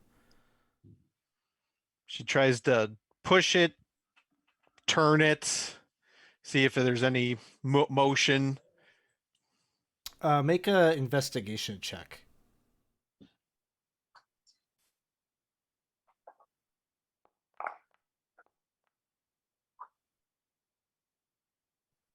Yeah, we're gonna Re-rolling. reroll. Yeah, we're gonna reroll that. It seems like there's probably something there. You pass out. Dun dun dun.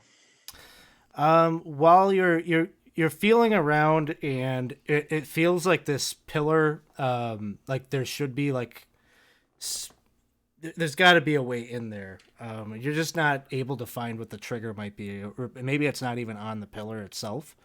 All right. Well, Shay's gonna share with the rest of the group that there's something strange about this pillar, and hope someone else can figure it out because solving puzzles isn't really her forte. Hey everyone, have you ever heard the old saying, don't split the party?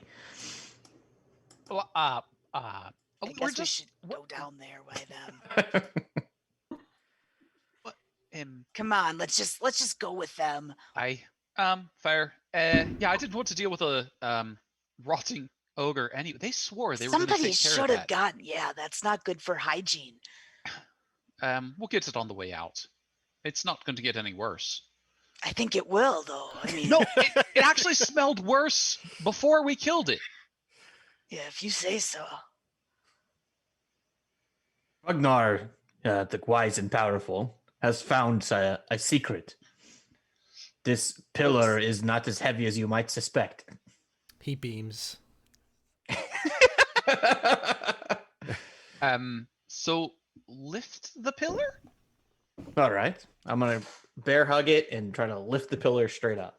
Okay. So in a party of barbarians and fighters, we have the rogue lifted. They say I have a powerful build. No, I meant it. Oh, Lift with your. She's gonna help him. You gotta lift with your legs. no, it. Oh, You fail to lift the pillar. I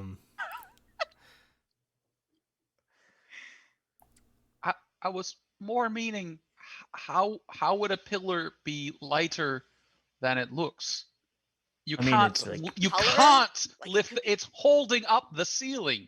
You can't lift up. You know what? Never mind. Be a lighter color though, Humboldt. I mean, you know. So is it like plaster? We should hit it and break into it, We or could is it try like that.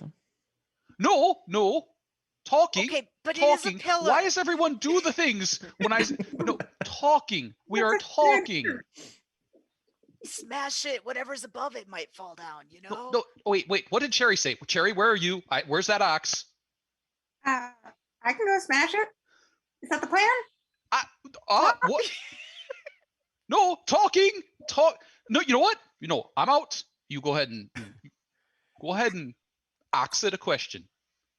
All right, Epsilon, Terry. aren't you the crafty one? Is there any sort of trigger? What is or that any supposed sort to of- mean? You just seem of the roguish persuasion. It's your heart. right. It's tilted. Yeah. Actually, this Great reminds question. me. I used to carry goods into places that weren't supposed to go into those places.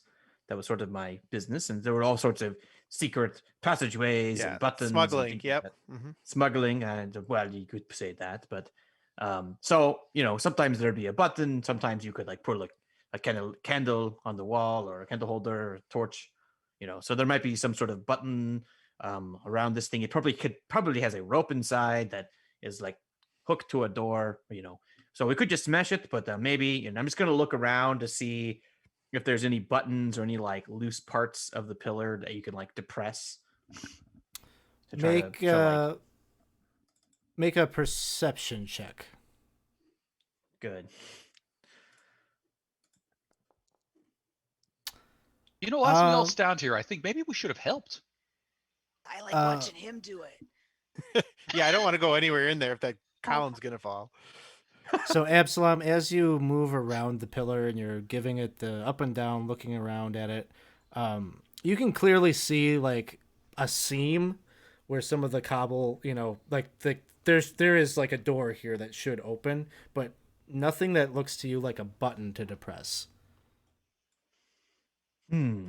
So I think this might be the door here. Do we just go around the room and press all kinds of stuff, see what might be a button? It's like Wolfenstein 3D. Oh, slip through. Oh yeah, I did. It worked. I think I just broke it. Like, well, the other thing we could do, and this is an old classic play, is when you don't know where the button is, you get out the hammer and crowbar. And I'm gonna grab a crowbar, just shove it in the crack, and just start hammering away. Oh God. All right. Oh no! You start We to saw do that. And I think I actually no. For being so stealthy, it's very obvious. Shay and Ash, what are your? I don't know that it actually matters on this. It's so high that I don't think any of you could possibly have a passive perception to pick up on it. No, I have a wisdom of. Oh, my wisdom's 10. So no, I don't have a very high passive perception. I thought it was higher. Most people do. So, it's a sign of a low wisdom. You're about to be surprised by a number of bugbears that have kind of in this time that Absalom starts like be hammering at this pillar. You spent some time in this chamber. Some bugbears come from this door here, so I'm gonna get us on the tracker. Roll this up. They're gonna get a surprise round here. Ooh, not good. Good thing our tank's up front. So go ahead and roll initiative. I think it rolled it for us. Oh, did it? Did I hit it all? I Okay, think so. sorry about Yep. that. Yeah. I'm okay with my result though. Surprised. Bugbear is up. Yep.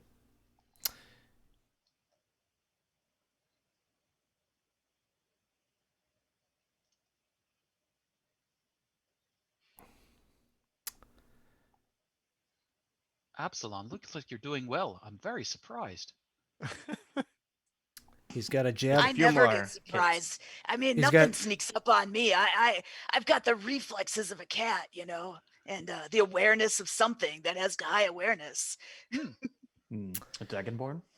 Javelin Yeah. attack is coming at Shay. 16. Oh, they're coming from that side. Oh no. You really were surprised. I Yep. I was too. I'm like, hey, what is that up there? Oh, that's the enemy. I thought they'd be coming up from the other side of the secret passage. They are coming from the Oh. other side of a different secret passage. Ooh. That's one way to find them. Yeah. You see, it's worked. Another Crowbar. one is coming at Shay. 17. Nope. Next one is right here. Javelin in hand.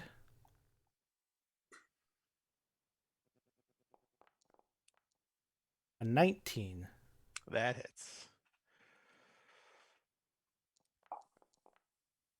11 points of damage. Whew. Wow. Down to 1 hit point. That's not good. Level 1. Yeah. And because it is a surprise attack, there is an extra 2d6 damage from this. Yeah, there is. Oh no.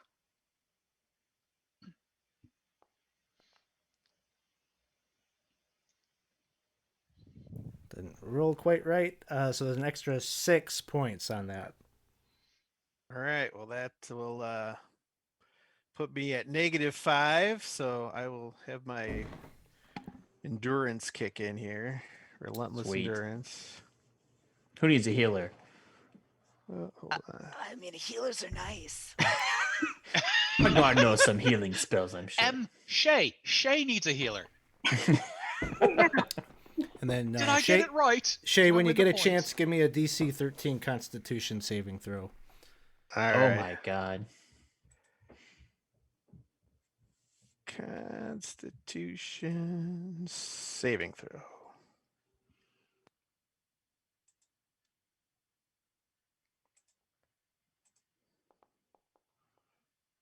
And makes it.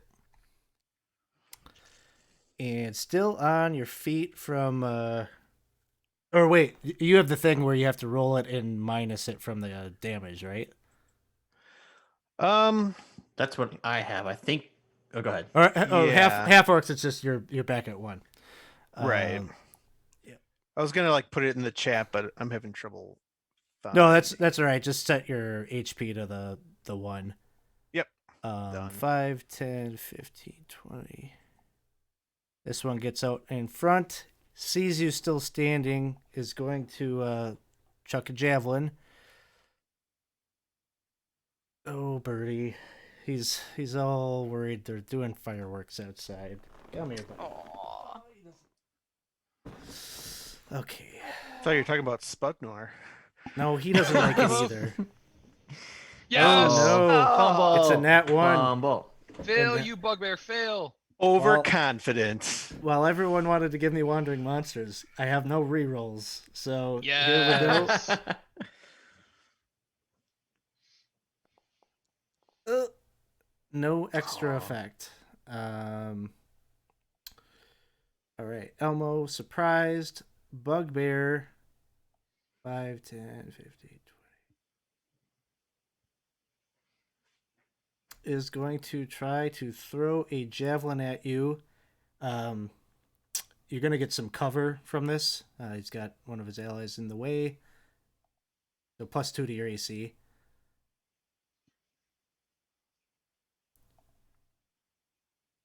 And the attack roll is going to be a miss. And the last one before we exit out a surprise is coming in. Gets to here. Gonna throw a javelin.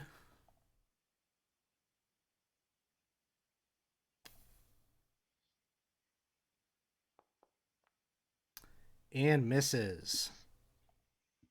which brings us to the top of the order. Humbled, it is your turn. Not to go blaming people, but with all of us here, nobody was keeping watch. And getting angry, he runs over in this direction, and I can't quite see, so I'm going to drop. No, go. All right. So, 1, 2, 3, 4. Motherfuckers, there's a lot of them. So he'll stop right here with his glaive, and he will attack this fella due north. And By the way, just because it's not obvious to anybody except me, audience, you're the wandering monster. This is part of the wandering monster. It would have been a patrol of 3. They woke up their buddies. That's your wandering monster. So I hope you're happy. thank you, audience. They could have had 3 goblin friends. They all had to be bugbears. We appreciate your attention. Just hurts sometimes. Glaive, bonus action rage, glaive, bonk, maybe. Not reckless.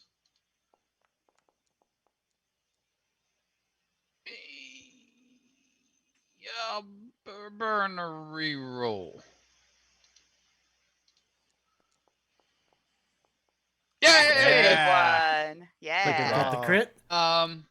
Yeah, we'll just take the regular damagey crit. Sticking the regular. And damage crit. Blah. 16 points of damage. And that, just this one in the front here. That one in the front. First attack, 16 points of damage. All right. And He has to do a con save on that. that's real good. If he could take more than 16 without that, I would be very pleasantly surprised. He fails it. Fall down. Fall down. Rolls a 5.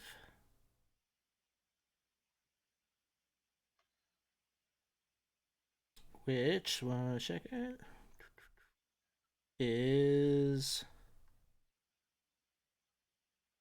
The creature is stunned until the end of its next turn. Nice.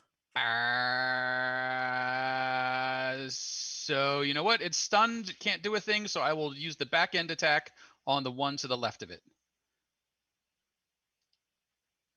And bonk, bonk, bonk. 18. 18 will hit. We will do 7 points of damage to the one on the left. There's a lot of them. And that's it. All right. Alicia is up next. Ooh, crap. No, sorry. Take away that the back end damage. Sorry. That is also a bonus action. I can't do both. Oh, gotcha. Thank you. Sorry.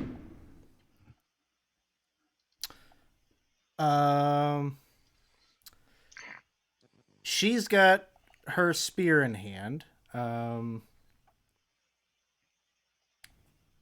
She's sort of hesitating a little bit. As much as she wants to prove herself, this is a lot. So she's going to ready an attack while kind of right behind this pillar right here. She's taking some cover. There are plenty of javelins on the ground right around Shay. She could just scoop one. Lots of them.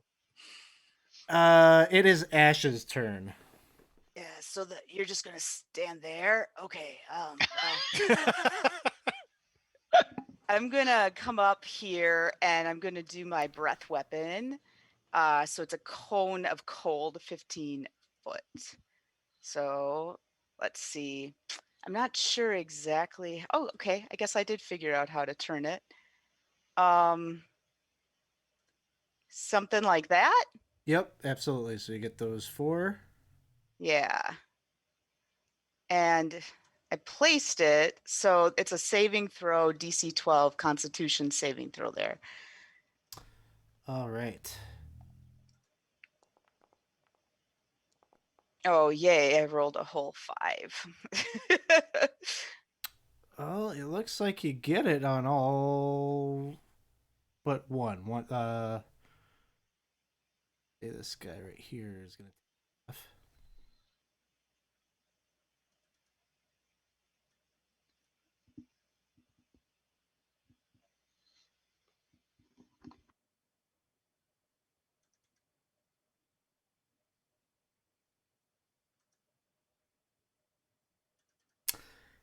All right, so they're looking frosty and cold. Little icicles clinging to their fur as you dispel that or expel that. Yeah, sometimes it does more than that. I don't know. I guess it's just kind of humid in here. I don't know. It's That's about all I unseasonably can warm. do. Yeah. Bugbears and are I'll remove that template. Sorry. There. all right. Bugbears are up. The one in the back moves ahead. Gets to right here. Has a morning star in hand and will take. Would like to hit him with a stick first. All right, go for it. Please hit him with a stick really hard and stop him from attacking us.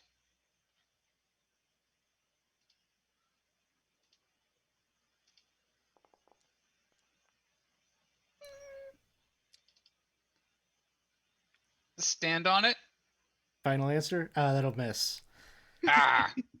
And it's gonna take a swing at Ash.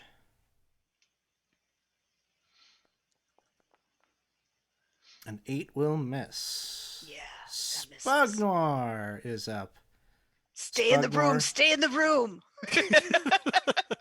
It's Spugnoir's moment. It Attack. can't possibly fail twice. He's gonna cast sleep again. This man. Excellent plan. And what is it? 5d8. Come on, 40. 19. Will put this guy, the stunned guy, will fall asleep. It's not a bad thing. I think I that feel might like he was already be halfway it. there. So that one falls asleep.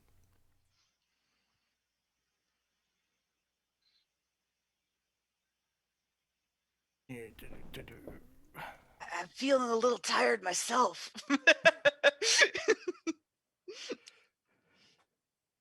All right. Next up is another one of the bugbears. The one in the back here. Morningstar out.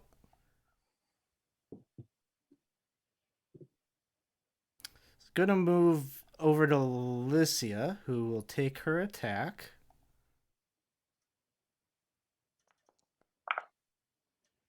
Misses.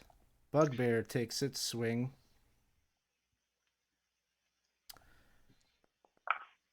And crits. Oh no.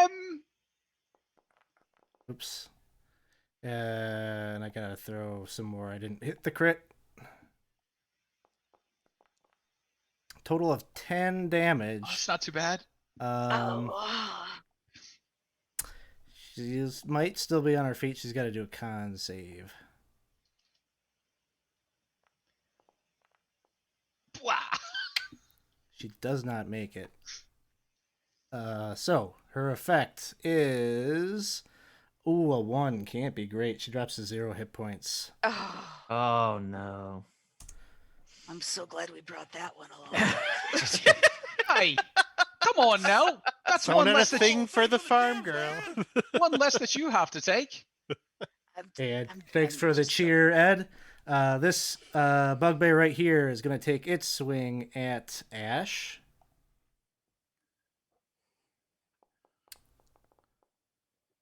A 9 will miss. Elmo's turn. Elmo moves quickly over to where Lycia just fell. And, you all just got a redemption of a reroll. So you're back up to 9 rerolls. We're gonna need them. Yay! Yeah. And Elmo's going to start swinging at this bugbear here. First with the battle axe.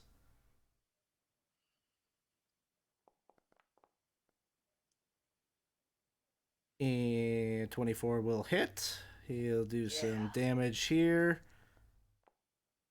9 points of damage.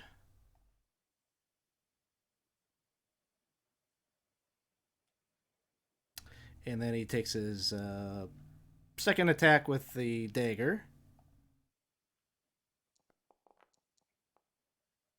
That is going to miss. All right. Another bugbear. This is the one in the back here. He's going to step up and try to hit Elmo, Morningstar.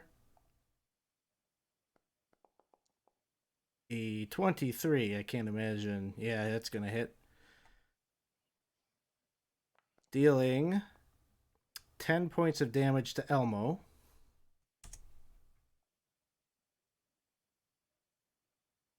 And then the other bugbear is this one over here.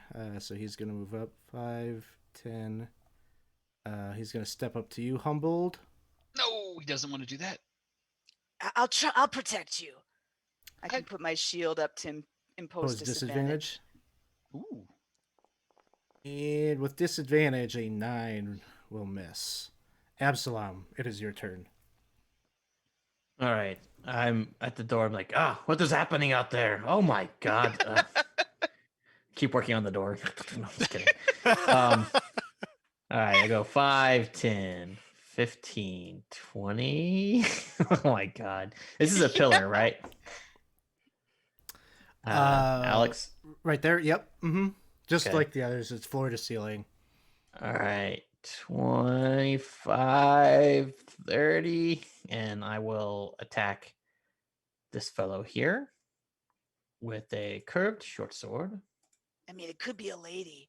You That's don't true. really know. It's true. It's true. 11 will miss. Do we re-roll at this point? I think we need to do some damage Yeah. on these guys. Yeah. All right. I Take will some of 'em out. re-roll. Oh, don't And- re-roll that. No. Roll a Not a good one. d6. Can you re-roll a second time, or is it only one re-roll? Just one reroll per roll. Got it. All right. So give me a d. Oh, curse the gods! I don't believe in gods. All right, 2. Okay, and then here comes my non-cursed dagger. I'm gonna spin it out and just plunge it into this creature's chest, and that's going to be a 15. Or re-roll. It didn't hit the last Yeah, time. so- 15s don't hit. We're in trouble. I know. All That'll right, hit. so That that's 15 gonna will. that will damage and be sneak attack. So let's see if I do this right. 14 points. This one right in front of you here. Yep. I just Right. right in the chest. 14 is just enough to trigger a con save from him. God He dang it. makes it. Okay. And then I'm going to say, Cherry, get up here. Just stand on Alicia's corpse. Can I do that? Yep. Okay. All right, Shay, it is your turn. I am going to bonus action second wind.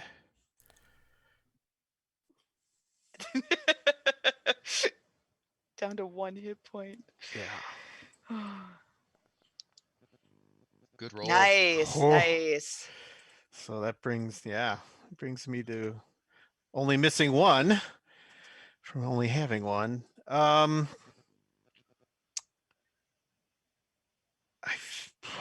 Do I save the NPC? No.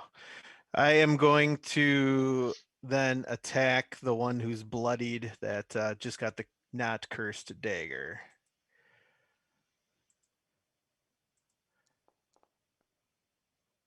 That'll hit. Nice. Good.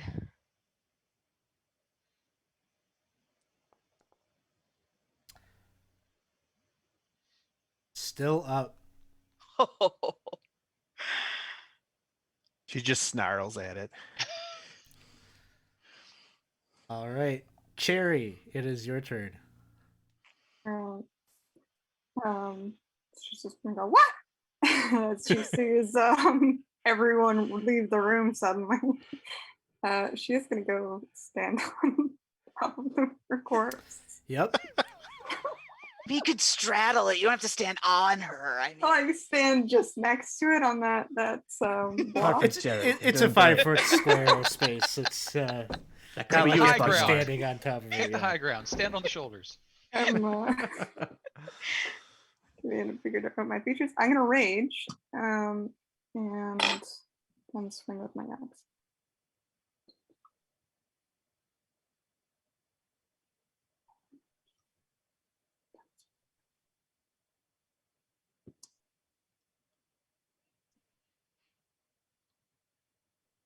Sorry, what section is this in again? It's It's under under- your inventory. It's kind of a Oh. weird spot for it. Click You the should have picture weapon of to the the top. ash. Yeah.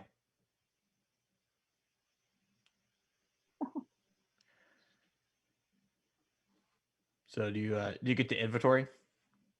Yeah, it just gets tricky. It keeps switching back and forth. It'll only show me my containers and loot right now.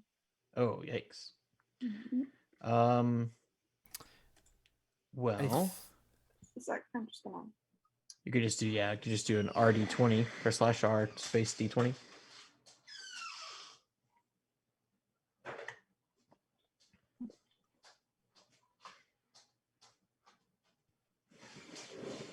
Spagnar, take a look at this here. Okay. You better pull your weight. Let's see, and that would be an 8 plus. Let's see.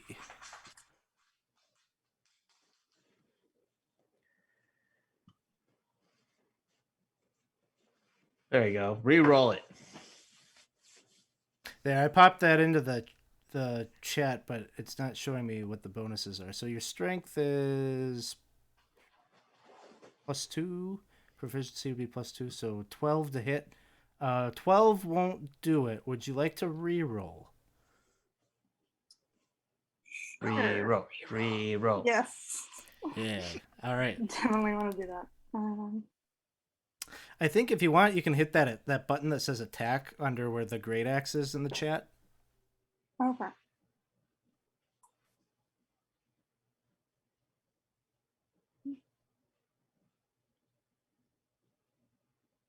Does it show if you pressed it though, Alex? I'm not sure. Maybe not. Sherry, over in the chat on not on D&D Beyond, but on Foundry, do you see under Great Axe? Do you see attack? That's an option, or does it just give you the description? I did, yeah. I tried pressing it. It just It wasn't doing didn't anything. work. Okay. So Might I not kind work of- because you. Oh, there you sent go. It. There you go. Yeah. Now try Found it. it again.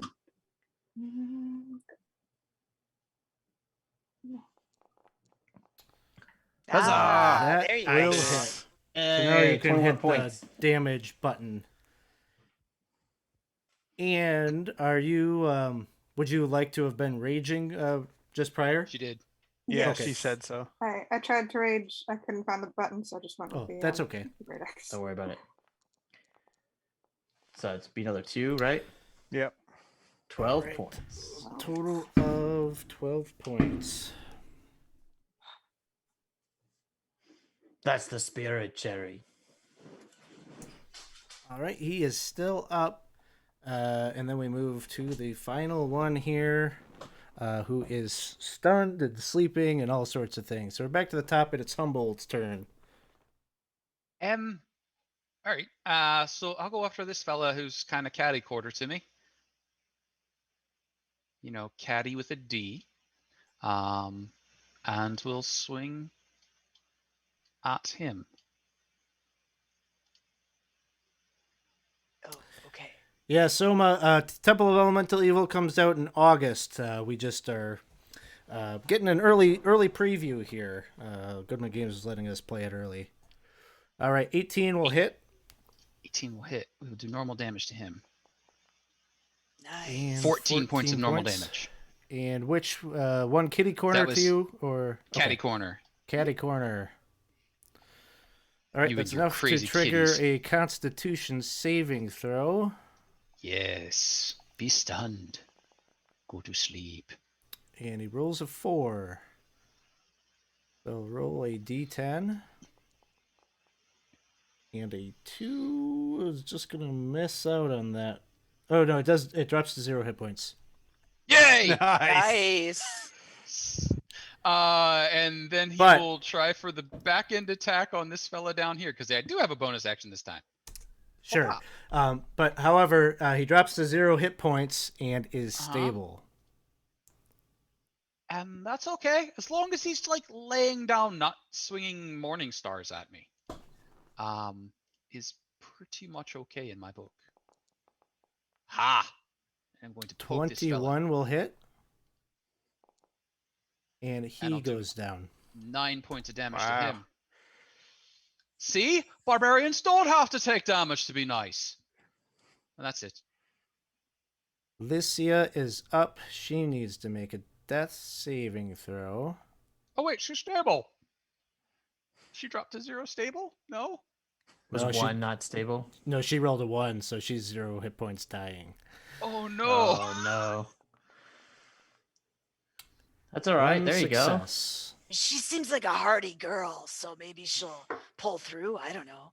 I don't remember Misinterpreted her. the amount of blood. Ash, Oh, it is your gosh. turn.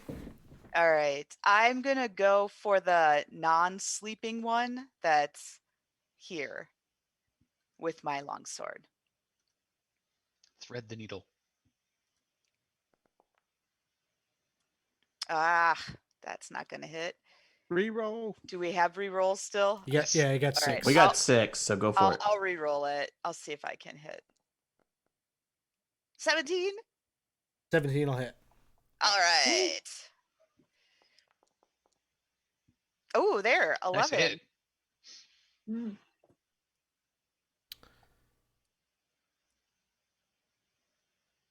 All right. Yeah, you managed to slash through and cut through its hide armor that it's wearing and draw blood. He's still on his feet. Bugbear right here is the one that Humble just took down. Spugnoir. Go in the room, Spugnoir. Spugnoir, use your glitter to distract them or something. He picks up one of these javelins that's on the ground, and he's like, "Spugnoir has many talents." Oh, Come on, duck! get a natural 20, Absalom! Spugnoir. Come Oh, on. and he's just like Just don't he's hit like us. Just- running around trying to figure out where he could maybe. It's gonna get Maybe a natural sail one. one. It's gonna bounce off a pillar or hit one of Oh. us. He's No, gonna try to hit come that on. one. He is not proficient. You better duck, Okay. Jerry. This- I feel like Stam is shorter than Absol. Oh, It's probably he just 8. kind of like throws it, and it doesn't quite. It only like gets to like right here, and kind of drops right next to the body of this bugbear that's still breathing on the ground here. And then he just kind of squeals and runs over this way and tries to hide. Well, he tried. Man. Bugbear over by Elmo is going to take a swing with Morningstar. Rolls a 22. Does a total of 10 points of damage to Elmo. Elmo. Bugbear over in the back there. Tries to attack Ash. Morningstar. Swings and misses with an 11. Elmo is up. Swings with the battle axe. Swing like your life depends on it. 22. He deals 7 points of damage to the one right in front of him. It is still up. He's going to make that offhand attack with the dagger. And that's going to miss. bugbear right near Cherry is going to swing at you. 16 to hit Cherry, Yep. and that will miss. Absalom, it is your turn. All right, Spagnar, you're doing great. Just next time, instead of throwing a random stick, cast a really powerful spell. And then I'm going to hop around the pillar, and I'm going to come at this guy with my short sword. Like, have at you. I missed. I think we're probably okay at this point. What do you think? Or should we use it? All right, I'm going to make a physical call. And then I'll spin my fancy curse dagger. Not curse dagger, sorry. Wait, I heard cursed. What? Oh, it's cursed.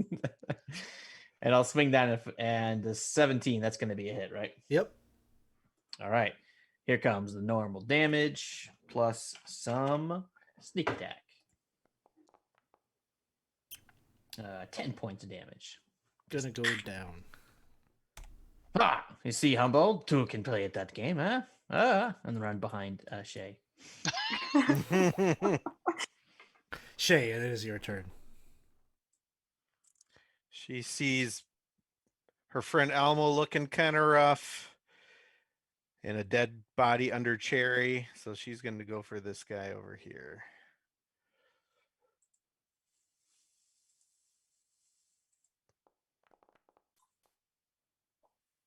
Ah.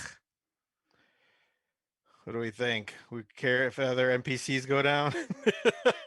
Care if Elmo Oh, goes come down. on. Do it. Yeah. Reroll. All right, Reroll. I'll Reroll.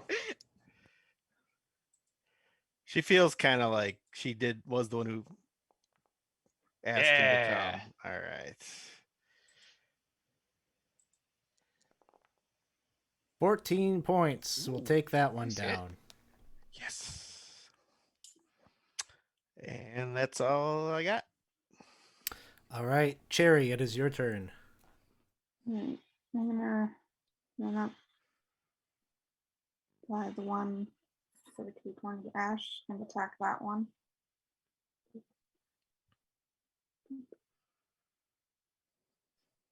See if I can activate the rage.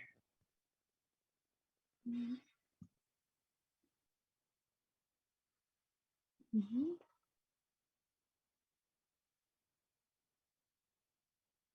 Cut off his head, Cherry. Or her head. That's the plan. So that Reroll. one will miss, Reroll. but you can certainly Want me to reroll. reroll? Gotta finish Follow these through. guys. Gotta Do follow it. through with Do the it. swing. I'll reroll. Oh. Ah. Oh, Not try. quite there. And that is going to bring us back to the top because this other one's stunned. Did anyone have a healing potion? I have Maybe. one. Can I just, and he'll like reach out, like, can I grab it off of you? What are you gonna use it for? The dying one. She hands it to him. The dying bugbear, All right. but Yeah, I'm going to use it for the dying. You son of a. And no, you should kill him. what? No. And he'll I see a glug glug glug. Sounds scenario. good. Oh. Oh my God, they're everywhere. How many did you? So I thought you said you just had one. You're holding out on us, you bastard. She's like looking at her belt, like, what? Like, Or multiplying. Shopkeeper really liked you. So perhaps you'll find a healing potion on these bugbears at the conclusion of the fight. Sith Lord Dave just redeemed by everyone a reroll, so you got 5 more, up to 8. And redeemed by the DM a reroll. Boom. Thank Like you, that. Dave. So Humboldt's like glug glug glug glug glug. Go get him. Go get him. I see ya. All right, her eyes flutter open. She kind of wipes a little bit of healing potion residue from her mouth, picks up her spear, and moves 5, 10. She can get there. She's going to take an attack.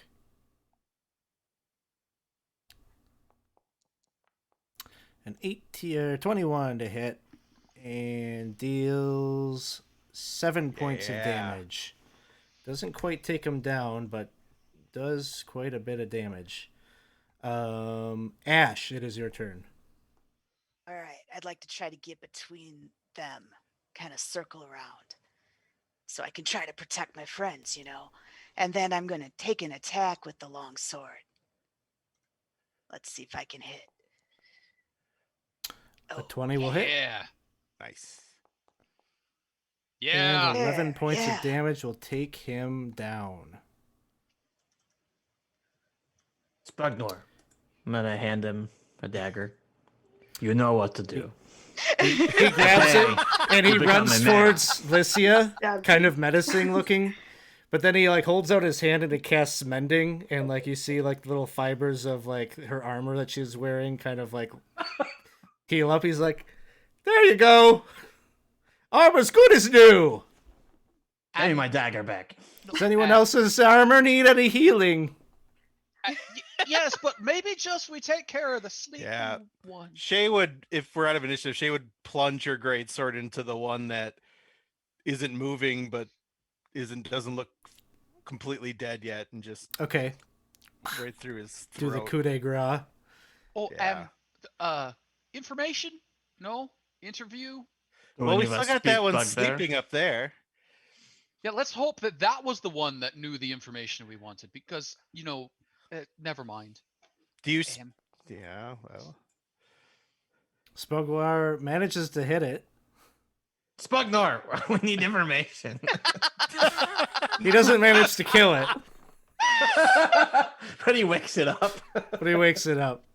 What do you want I to do think with we this should last one? dogpile this guy and just kind I'm of group proficient. grapple him. Yeah. I'm proficient in intimidation, so I would just tell him like, you have a choice to make here. You can live or you can die. and you know, Make not make to- an intimidation check. if I could help with that, I could just be like, and the torture room's just there. Just so you know, it's literally we just left it. Brought your own Iron Maiden. I do Did have you bring the Iron Maiden? no, it's back at town, but so fetch. There's a lovely rack that's pre-skeletonized. So, Shay, you, I mean, are yelling at it. It seems like it's not trying to run away. It drops its weapon. It's holding its hands up. It seems to understand you. All right, who's Do doing we this? understand it? Like, can we talk to the? Does it speak common? It seems to, yeah. So you wanted this thing alive. What do you want to ask it, Humboldt? Well, thing one, are there more of you coming?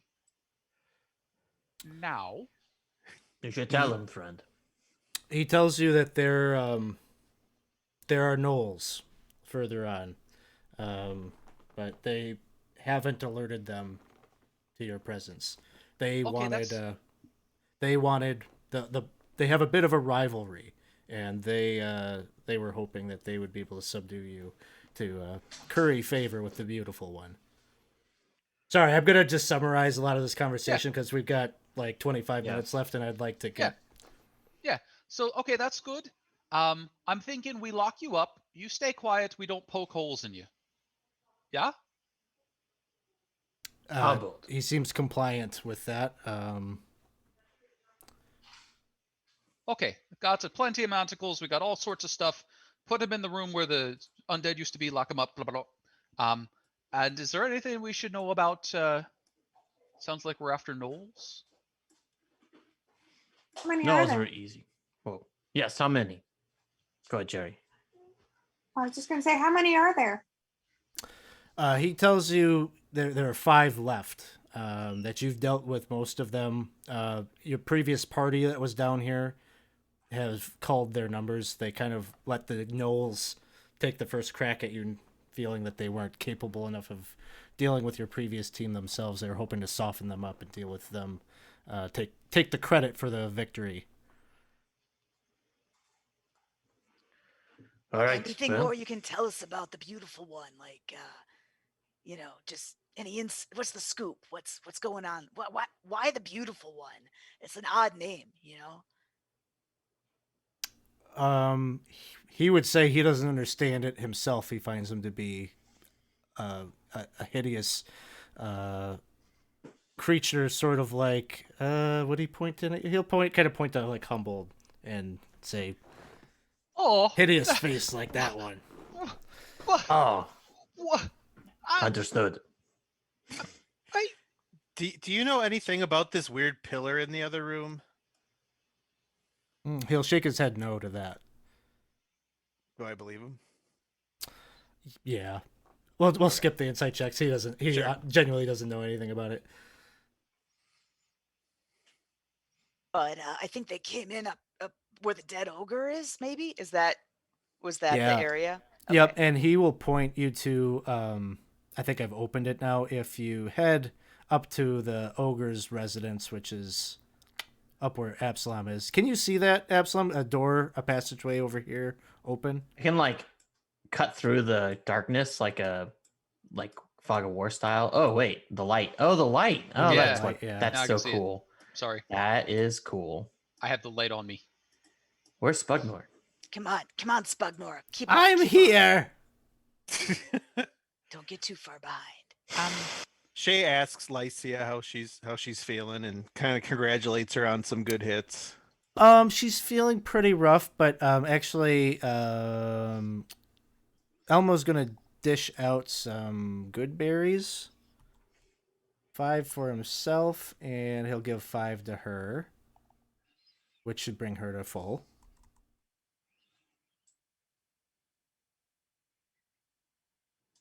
Now, at least one person. Keep your eyes rearward. All right. I'll make sure nothing follows. Okay. And it looks like Absalom's volunteered to take the lead. Him being the sturdy sort. Has anyone ever looked in this chest? Have you guys been in here before? Oh, this is the room where the ogre was laid up, and that chest has no false bottom, no secret compartments, no drawers of any kind. Total letdown. I came in here. I'm like, I'm going to be a hero. There's going to be treasure. There was like toothpaste, and a bunch of axe canisters. That is disappointing. Yes, like I said, that ogre smelled awful. Why wasn't he using the toothpaste, I wonder? So, Absalom, as you're looking, sorry guys, we gotta kind of move ahead here. So, Absalom, as you're looking through that cobweb-filled chamber, or at least up at the ceilings and such, it still is caked like that. There is a stairway that descends down the passage.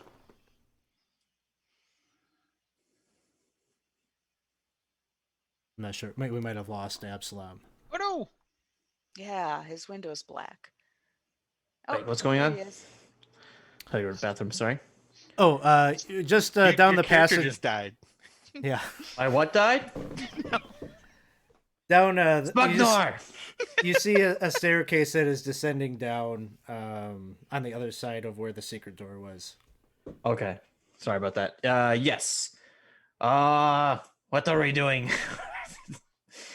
Are we going Well, down the just stairway? maybe check to make sure there isn't anything that's gonna like jump out Right. at you. Or yeah, I'm gonna you look do for stuff traps. like that, right?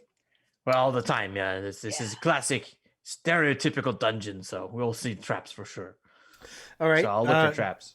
got it. You're moving cautiously. At the moment when it might matter is when a roll will happen. Got it. I like that. And I'm trying to use my sense of like where someone else would put a trap to kill someone and like my past experiences. Not so much like looking because I'm dumb. And as you round the corner there, you can see there is a hallway to the east, and the corridor continues to the south. Okay, does anybody know a joke? If we can get them laughing. It's quite dark down here. I don't know that counts as a joke, and I don't know that the Knolls would think it's funny. But do you hear any giggling? Do we hear anything? Isn't that a myth? Like all gnolls laugh all the time. I feel like that's not It's true. problematic for sure. So as you're moving, and just where you went, Absalom, you're in the lead. So you'd be the first to see it. This chamber opens up. And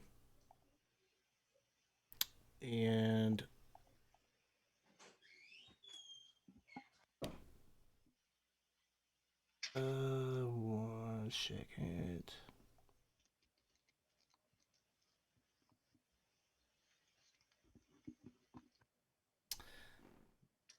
Okay.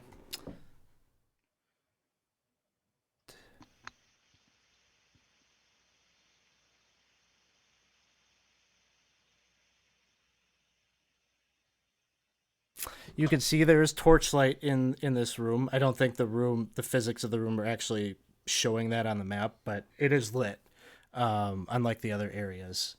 You can see kind of dilapidated tables kind of strewn about. Many of them seem kind of cobbled together, but there's evidence of wooden bowls and food things, like little pots and whatnot with ladles on some of them. So there is evidence that this area is used. There are low benches next to each of these tables. Describe to me, Absalom, how are you just moving ahead? Or do Yeah, you take I'm caution? looking ahead, but I'm doing two things. I'm paying attention for any baubles that have an image of the eye. That's on my dagger, and I'm well. Actually, you know what? That's all I'm looking for. Okay. As are you entering into the room cautiously, seeing the torchlight and such? I'm Okay. definitely being cautious for sure. And Shay, are you heading into that room as well? Yeah, she was kind of looking in these alcoves to make sure, the ones down here, that there was like no threats or enemies like lurking around corners that she could see. The two of you give me stealth checks as you head in this direction.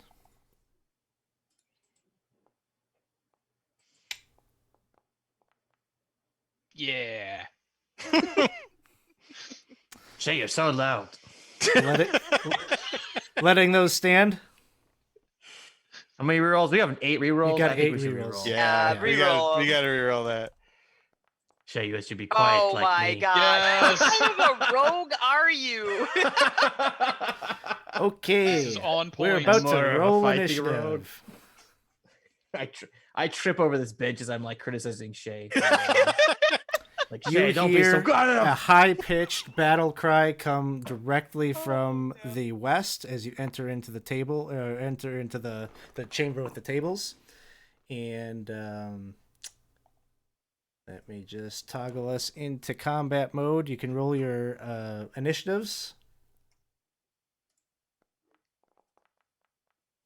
Of course.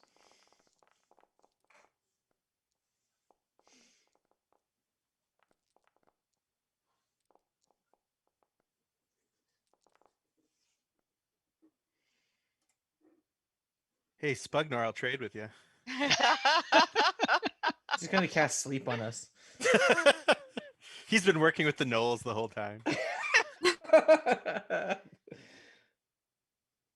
A shot from a longbow comes from the west, targeting you, Absalom. And it is... Ooh, I got one reroll, so I'll use it. Oh. 15. That's a hit. Oh no. Actually, I'll deflect missiles. There's a reaction. No, I don't have that. If you were only 5 feet closer to me, I could have thrown my shield out. 3 points of damage. Oh. And next up is Spugnoir. And he moves up and Save he me. stands in front of you. He says, "I'll save you." No. It is- No. He casts prestidigitation. There's just like a curtain of sparkles that descend down. Did you get them? Elmo moves up 5, 10, 15, 20, and he just says, no. And he pulls out... Ooh... Yeah, I guess he can see. He's...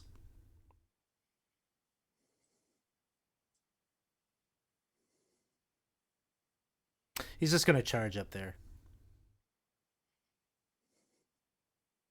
And another Knoll is up. You just see from the shadows a Knoll charge up right next to Elmo here.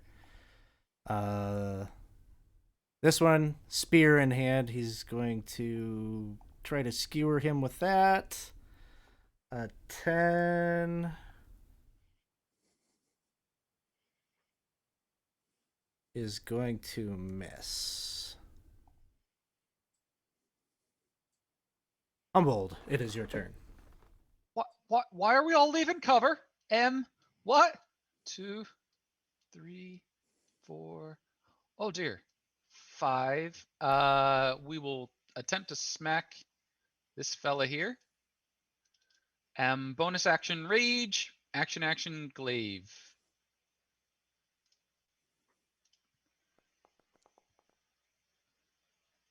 13? That will not hit.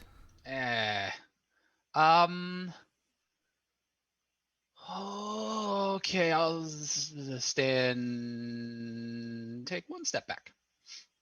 Maybe a step back in this direction. Good luck. Cherry, it is your turn. Right. Let's see what's going on. 5, 10, 15. Yeah.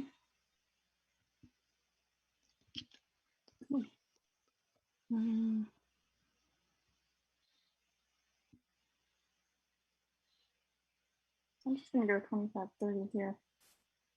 I can't really reach anymore. Sounds good. Getting closer to where the action is. Lycia is going to move up 5, 10, 15, 20.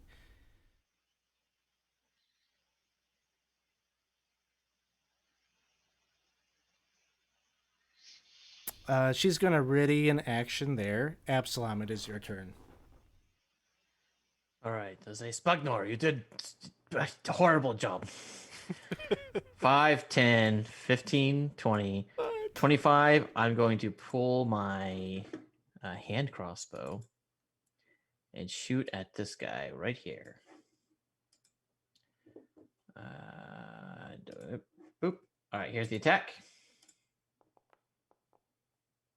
I'm going to reroll. You tracking that, Alex? Yep. And you got... Oh, Yes. it's a crit. Boom. Hooray. All right, so here's the... I'm not sure how this is going to work. I'm going to try to type 2d6. Actually, I'm going to do 1d6 and see if it knows to crit this. I might have to add another d6. Oh, it did it. Cool. 16 points. All right. To this guy right there. And then I'm going to tuck behind the corner.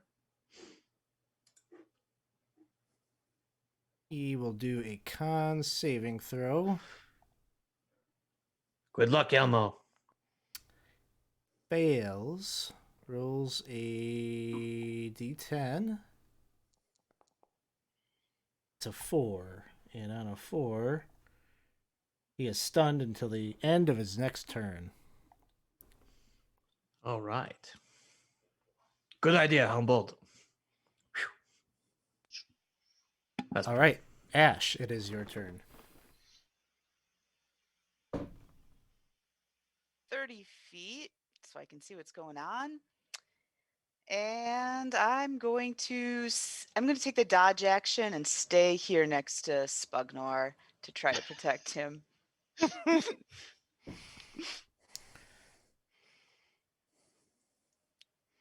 Sounds good. Another Knoll runs up to Elmo. Spear in hand. critical hit. Elmo. He's gonna roll on the table. Oh, I meant to do that. Oh well. And That's he fine. rolls a 1. Let's see. It backfires. He crits on himself.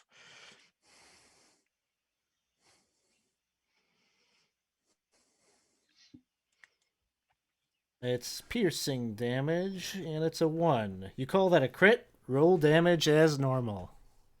Oh. Yeah. Wow. This is probably good. 9 points on Elmo. He's not looking great. Another Knoll. Which one is that? This one in the corner here moves up. Spear attack. 21 will hit. Dealing 6 points of damage. Elmo goes down. Shay, it is your turn. All right. I imagine Shay would have given Cherry back her javelin and snagged a couple javelins from the hobgoblins in the other room. So she's Absolutely. going to try a ranged attack.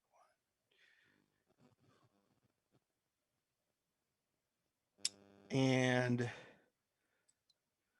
let's see. I don't know if I did put one in my inventory in D&D Beyond. I don't know if it came over into Foundry. 1 second, and I can pull it in.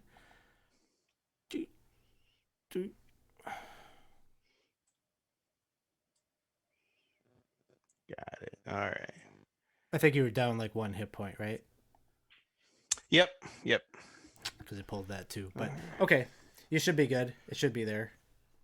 So she is going to go for the one that is not stunned.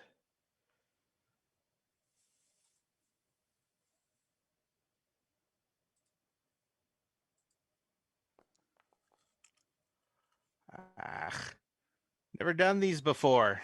I'll try again. Reroll. Yeah.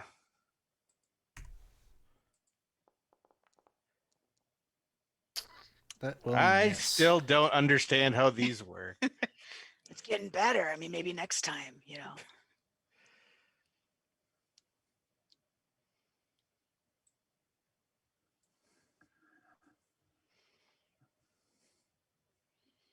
Another Knoll comes out the corner right here. I want to hit that one with a stick. All right.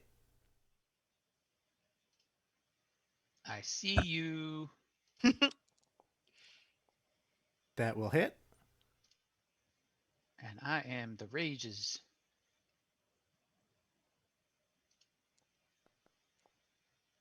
$14 points of damage. 14 points. He's going to have to do a con save.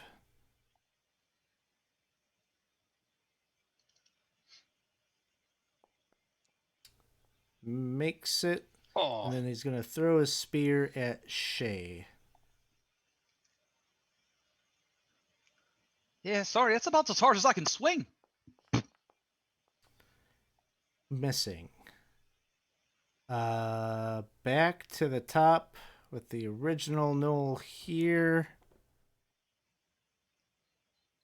Still has a longbow in hand. Gonna take a shot at Lycia. Is that the one? Is she directly south of Shay? Yep. I'll use my reaction to make it a disadvantage. Sounds good. 18 will hit. Good that you Avoided did, the though. crit. Yeah. And deals 5 points of damage to her. All right. Next up is Spugnoir, who runs to the back over here. Out of the and way, yeah. he starts casting Mending on this table over here. Oh boy. Good work, Spugnor. I'm getting things ready for the feast that will ensue when you defeat these terrible fiends. Elmo does to do a death Better have saving food. throw. Were we able to pick up a healing potion from the other room? Yes. You all can decide who that is with. It ain't with Spugnoir. That's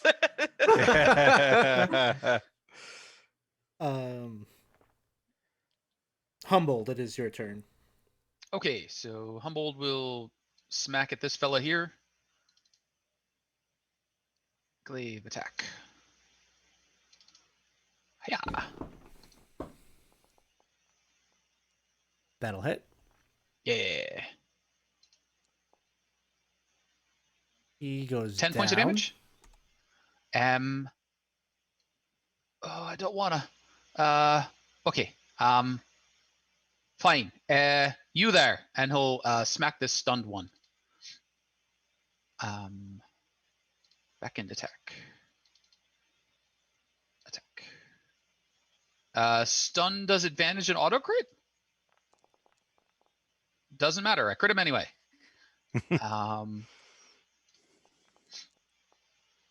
We'll do 13 Alright. points of damage to him. He goes down. There's still a lot of them. I like cover. Cherry, it is your turn.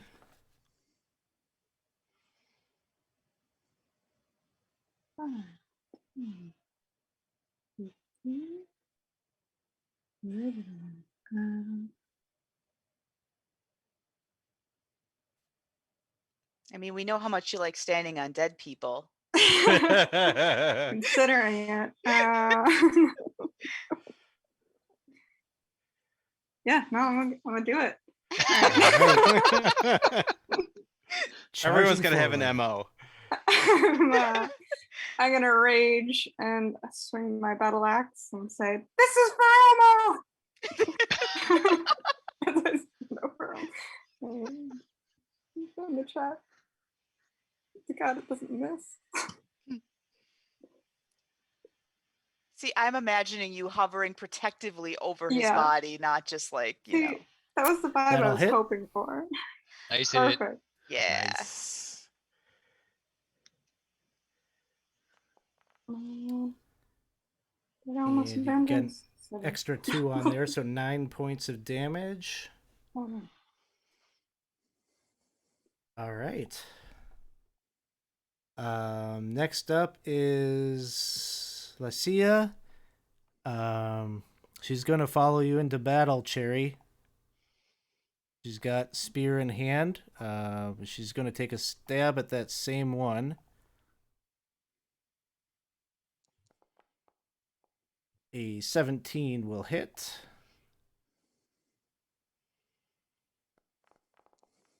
Dealing 9 points of damage. Nice. That one is still on its feet. Absalom, it is your turn. All right, I'm going to drop my crossbow and pull out my short sword, and I'll come in. Oh God. Okay. You could heal Elmo. I could heal her. I could heal him, or I could kill this gnoll. Oh, I thought you were trying to think of reasons to stay back. Never mind. You go. All right, and I'm gonna whip out my short sword, and I'm gonna poke in between my two friends here, and try to stab at this gnoll. And 18. Probably wasted the sneak attack, but that's okay. Normal damage. So that's going to be 5 plus sneak attack. Oh, I forgot to do the sneak attack. Dang it. Sorry. Boop. Plus That 2. one goes down. All right. And then I'm going to hop over here, this corner, and do a little like shimmy around the corner, around Elmo's body and whatever. And I'll bonus action just plunge my fancy not cursed dagger into this creature and miss. Boop, 14. Did I miss? It does, yes. All right. Okay. Ash, it is your turn. All right. So I don't know who's got the potion, but as I run past all my friends here, I'm going to be like, give it to me, give it to me. Who's got the So potion? whoever Who's got the has it, potion? if they want to hold it out. I don't know who picked it up, but can we just say I have it and I'll give it to Elmo? Sure. Yep. You had Okay. it all along. Oh man, I picked it up. Jeez. All right. Here we go. And I'll give the potion to Elmo. All right. Let's see. 2d4 plus 2. So you got 6 hit points left. And then I just kind of hold Stable. my shield out, trying to make sure he's okay. Sounds good. Knolls are up. First one over here is going to take a swing at Lycia. 10 will miss. You go, farm girl. The other one here is going to attack Absalom. He's within 5 feet of me, right? Can I Yep. impose disadvantage? Yep. Nice. Attack disadvantage 15. Good.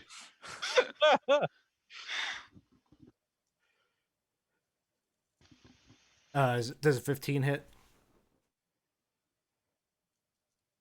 Absalom.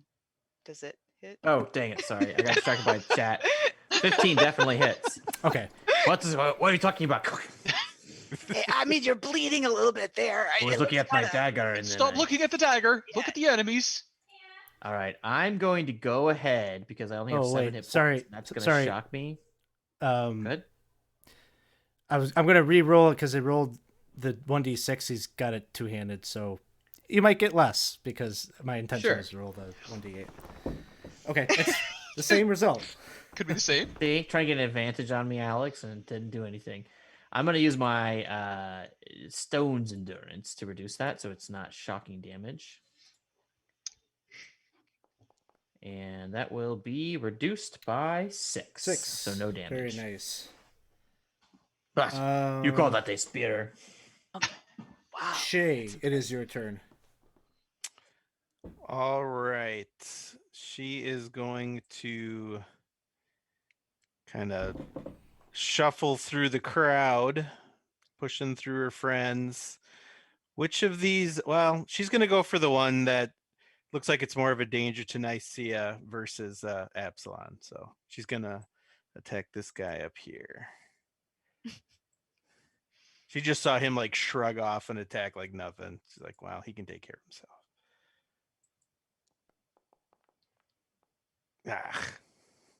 Guessing that misses. We're going to do a re-roll.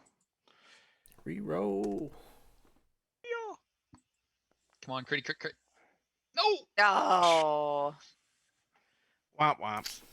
All right. She just stands there with her shield ready, cursing about javelins and swords, and just not a happy camper. Sounds good. We're back to the top, and the top is Spugnoir.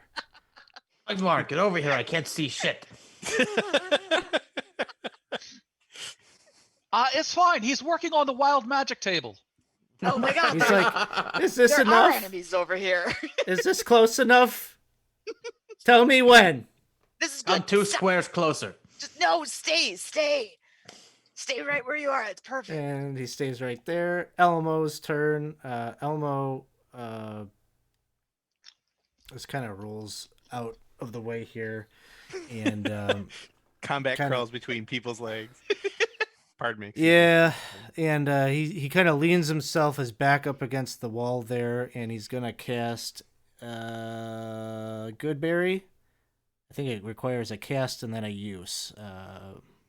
So he's preparing that. Humbled, it is your turn. All right. Huh. You know, if I have a ranged weapon and you're 3 deep, I can't reach the damn things. And out of the way. I hate closing with things. Bastards. Glaive on this fella here. You know, I am 2nd level, and we're probably going to die soon. So I will go reckless and have advantage on my attack. Why not? Oh, that's right, you got the great. Yay! Yeah. Good call. Have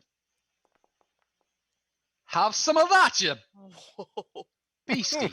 Wow.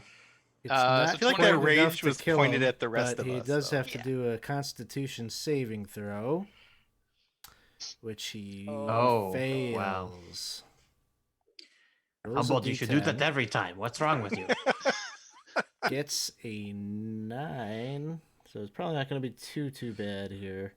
Well, she won't be 9. getting angry The at you the creature whole can't time. take reactions until the end of its next turn. It means you can back off. It does, yeah. We will give it a smash in the face anyway, because I do get to do it at advantage because I'm raging. Angry Humboldt. That'll hit. Normal damage. That'll take him down. Into the 9. See? This is why you maintain proper personal space at all times. Nice. All right, That's it for me. Cherry, it is your turn. All right, yeah, Cherry's gonna swing at the remaining one with the great axe. Fuck him up, Cherry. Get him.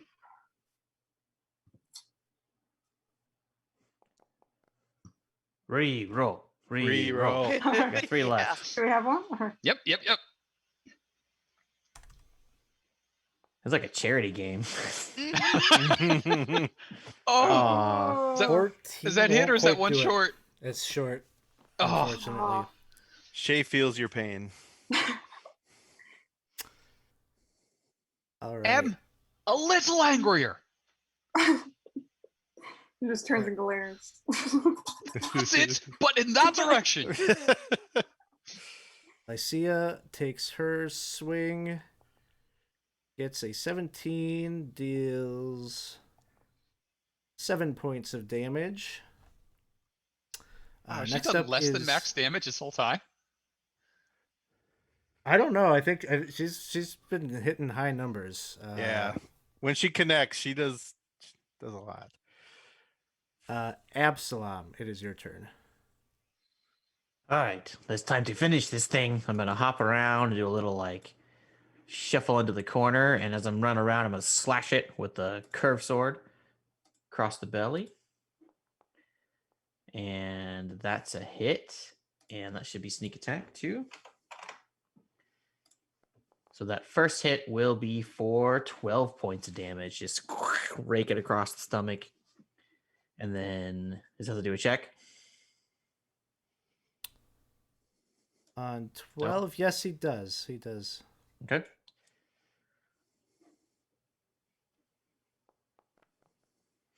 Fails it.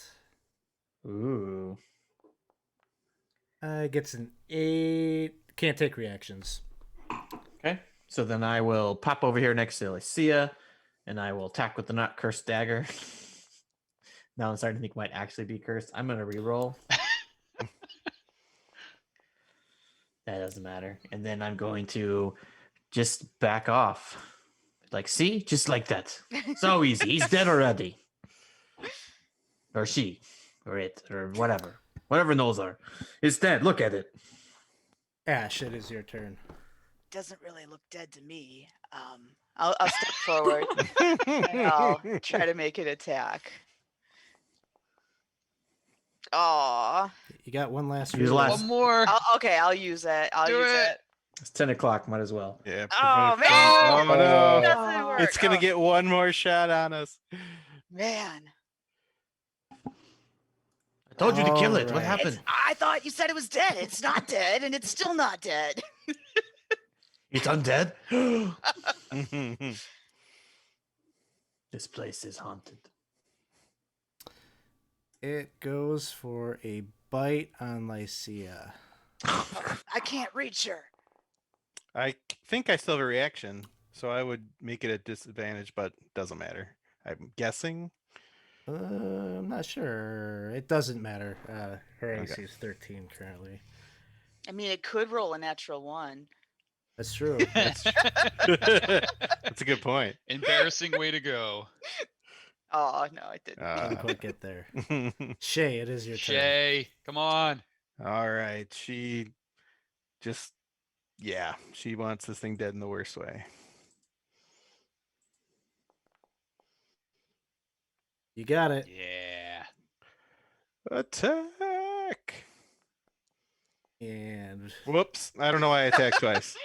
That's all right. Because she really wanted to crit, but yep. all right. Normal damage. How do you finish it? She only wields her greatsword with one hand, but even with the shield, she just tries to cleave down through its head as far as she can. Nice. So, as you end the combat here and kind of survey where you're at, there is going to be a little bit of coin that you'll be able to find here amongst the knolls. This is essentially their barracks. In this other room here, basically going to find nothing too much of interest in this door here. This door here is strange in that it seems to be a false door. It opens up and there's just a wall behind it. This third door here seems to lead to further dungeon. And so this, because we're at 10 o'clock, we're going to leave the rest of this adventuring to the next group that's going to come up. You're all, good enough here to probably hold up and fortify just like the previous group did. And this seems to be a defensible position. This other, just for the sake of, you'll probably go and explore it during rests or whatnot, just to kind of sneak up and see what it is. This other area is where the bugbears hold up. Since you pulled because of the wandering encounter, all of them came out. That area is no chance of being flanked from behind from over there. So we're going to leave it there. Thanks everyone for coming and hanging out with us here tonight while we played some Temple of Elemental Evil. Next time we are likely to do the return to the Moat House and see if we might have a showdown here at some point and meet this beautiful one, the half drow Lareth. Thanks Quests and Chaos for the follow. We appreciate that. There's a community campaign game, so if you had fun watching, you might have even more fun playing. So you could definitely come and join us in the Winston just put the Discord link there. You can come join us in Discord and hang out with us in between the streams. This is a great way to kind of get to know the community and play some old school dungeon crawl D&D with us. I always we got a Patreon, and so I always let the Patreon supporters get the first priority for the signups, but after they've been taken care of, any empty spots there go to whoever hasn't had a chance to play. So come join the Discord. You can see the signups when I post them in the game signups channel within the Temple of Elemental Evil area of our Discord. So come check that out. We've got lots of games happening throughout the week, so you can check the schedule down below, or I try to post the schedule each week in Discord as well. So with that, let's go give. Oh, go ahead. I got one for you. Ready? Each time we're coming back here, are we going to a remote location? No, you sure are. So we're gonna pass things off. We're gonna go. Let's take a raid over. Let's raid someone new here. We'll go see Total Party Chill. So go show them some love. Thanks everyone. Have a good night. We'll see you soon.